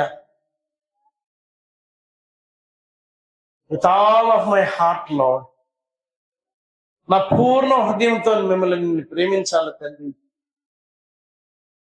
నన్ను నేను ప్రేమించినట్టు నా పొరుగు వారిని కూడా నేను ప్రేమించాలి. అది యేసు ప్రభు చెప్పిన మాటలు కదా. ఆ మాటలకి వధువుగా నువ్వు సేవ చేయవా? దేవుని ఆత్మ నీలో కదలాడాలని, నీవే ఆయన ఆలయమై ఉండాలని, నీ హృదయ గర్భములో దేవుడు ఉండాలని, నిన్ను ప్రేమించిన దేవుడు, నీ కోసం సులువు మోసిన దేవుడు, లోకమంతా నాశన బాటలో పోయేటప్పుడు సంఘ శాఖలే తప్పుడు బోధలు, తప్పుడు కార్యాలు, ఆఖరికి సంఘము అనుకున్నారే గాని సేవ ఏమో సైతానికి చేసే సేవ అయిపోయింది. పరిసయ్యులు సదుకయ్యులు ఏమనుకున్నారంటే యెహోవా దేవునికే సేవ చేస్తున్నాం అనుకున్నారు. అయితే ప్రభు అన్నాడు, మీరు మీ తండ్రి యొక్క అపవాది సంబంధులు అని. వాళ్ళకే తెలియలే అపవాది సంబంధులు వాళ్ళని. గొప్ప దేవుడు మనల్ని భయంకరమైన అబద్ధ బోధల్లో నుండి మనల్ని బయటికి తీసుకుని వచ్చారు. వాళ్ళని గురించి మాట్లాడేదానికి ఏమీ లేదు. మన జీవితాన్ని చూసుకుందాం. పరిశుద్ధాత్మతో నన్ను నింపు ప్రభు. మెల్లగా పావురము వలె పరిశుద్ధాత్మ నీ హృదయంలో ప్రవేశించేదానికి నీ హృదయాన్ని తెరిచి ఇవ్వవా? పరిశుద్ధాత్మ లేకుండా నువ్వు ఈ వర్తమానంలో జీవించలేవు. పరిశుద్ధాత్మ లేకుండా బైబిల్లో రాసిన క్రైస్తవ జీవితంలోకి నువ్వు రాలేవు. హల్లెలూయా. అవును ప్రభు, నా లోపాలు నాకు కనపడుతున్నాయి నాయన. నీ రక్తం పెట్టి నన్ను కడగండి ప్రభు. నీ వాక్య రక్తముతో నన్ను కడుగు నాయన. నా మైండ్ బాగలే, నా థింకింగ్ బాగలే, నా ఆలోచన బాగలే. క్రీస్తులోని ఈ మనస్సు అనగా వాక్య మనస్సు నాకు దయచేయండి.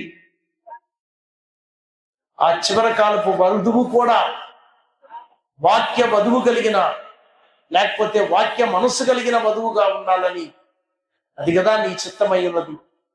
అందుకని కదా నువ్వు ఒక ప్రవక్తని వర్తమానాన్ని పంపించా.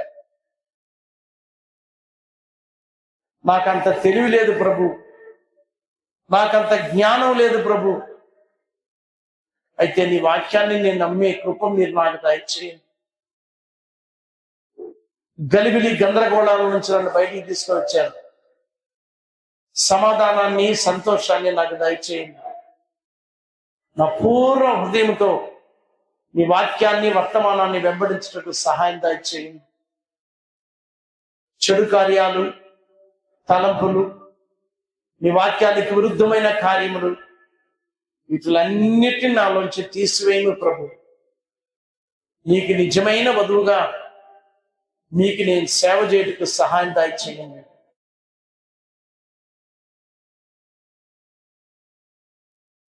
ప్రేమ కలిగిన మా గొప్ప తండ్రి, ఇదిగో నాయన, నీ బిడ్డలు నిశ్శబ్దంగా ప్రభు మోకరించుండే సమయంలో మీరు మా మధ్యలో కదులాడుతున్న ఈ సమయంలో మొట్టమొదటిగా నా హృదయంలో నీకు ఇష్టం లేని కార్యాలను తీసివేయండి. మీరు నాకు కావాలి ప్రభు, నాకు మరి ఎక్కువగా నువ్వు కావాలి నాయన. రెండంతల అభిషేకాన్ని మీరు నాకు దయచేయండి. మీరు అన్నారు మరి ఎక్కువగా మీరు అడగండి, ఆస్క్ ప్లెంటీ అన్నారు. రెండంతల అభిషేకాన్ని మీరు దయచేయండి నీ వధువుకి. ఎలీషా అడిగినాడు, ప్రభు రెండంతల అభిషేకాన్ని నాకు ఇవ్వమని. ఈరోజు మేము కూడా మా ఏలియానే చూస్తున్నాం, గమనిస్తున్నాము. ఆయన ఎట్ట నడిచినాడని చూస్తున్నాం, ఏ విధముగా దేవునికి విధేయుడై జీవించినాడని. ప్రభు, మిమ్మల్ని మేము చూసే ఈ సమయంలో మాకు జీవిత విధానాన్ని నేర్పించిన ప్రవక్త పరిశుద్ధాత్మతో మమ్మల్ని నింపండి. మీ జీవితాన్ని మీరే మాలో నుండి ప్రభువా జీవించి లోకములో క్రీస్తుని కనపరచండి. మమ్మల్ని చూసిన వారు మిమ్మల్ని చూసే కృప దయచేయండి. ఈ సంఘాన్ని దీవించండి, శుద్ధీకరించండి, కడగండి, వాక్య ఉతక స్నానాన్ని దయచేయండి, ఒక ఉద్యమాన్ని కలుగ చేయండి. నీ బిడ్డలను నీ రూపు పొందుకునే కృప దయచేయమని ప్రభువా వచ్చిన ప్రతి బిడ్డని, ప్రతి పురుషుణ్ణి, స్త్రీని, యవనస్తుని, యవనరాముని మీరు ఆశీర్వదించి, ఇంకనూ ప్రభును అంగీకరించిన వారు ఎవరన్నా మా మధ్యలో ఉండిన ఎడల, యవన బిడ్డలు గాని యవనస్తులు గాని దేవుని అంగీకరించే కృప వాళ్ళకి దయచేసి రక్షణానందాన్ని ఇచ్చి నిజముగానే ఇక్కడ ఒక ఉద్యమాన్ని కలిగి చేయమని అనేకులు ఈ ప్రాంతంలో రక్షింపడే కృప దయచేయండి. ప్రార్థనా జీవితాన్ని ఇవ్వండి, పరిశుద్ధమైన నీతియుక్తమైన వాక్య జీవితాన్ని సంఘానికి దయచేయండి. స్తుతి, ఘనత, మహిమ మీకే చెల్లిస్తూ యేసు క్రీస్తు దివ్య నామములో ప్రార్థించి వేడుకుంటున్నాను తండ్రి. అందరూ ఆమేన్ చెప్దామా? ఆమేన్. దేవుని వాక్యం మిమ్మల్ని దీవించును గాక. హల్లెలూయా. రేపు కుడి కోసం మీరు ప్రార్థన చేయండి. ఖచ్చితంగానే మరి దేవుడు ఒక ఉద్యమాన్ని మన మధ్యలో తీసుకురావాలని మీరందరూ ప్రార్థించాలనేది నా మనవి. God bless you.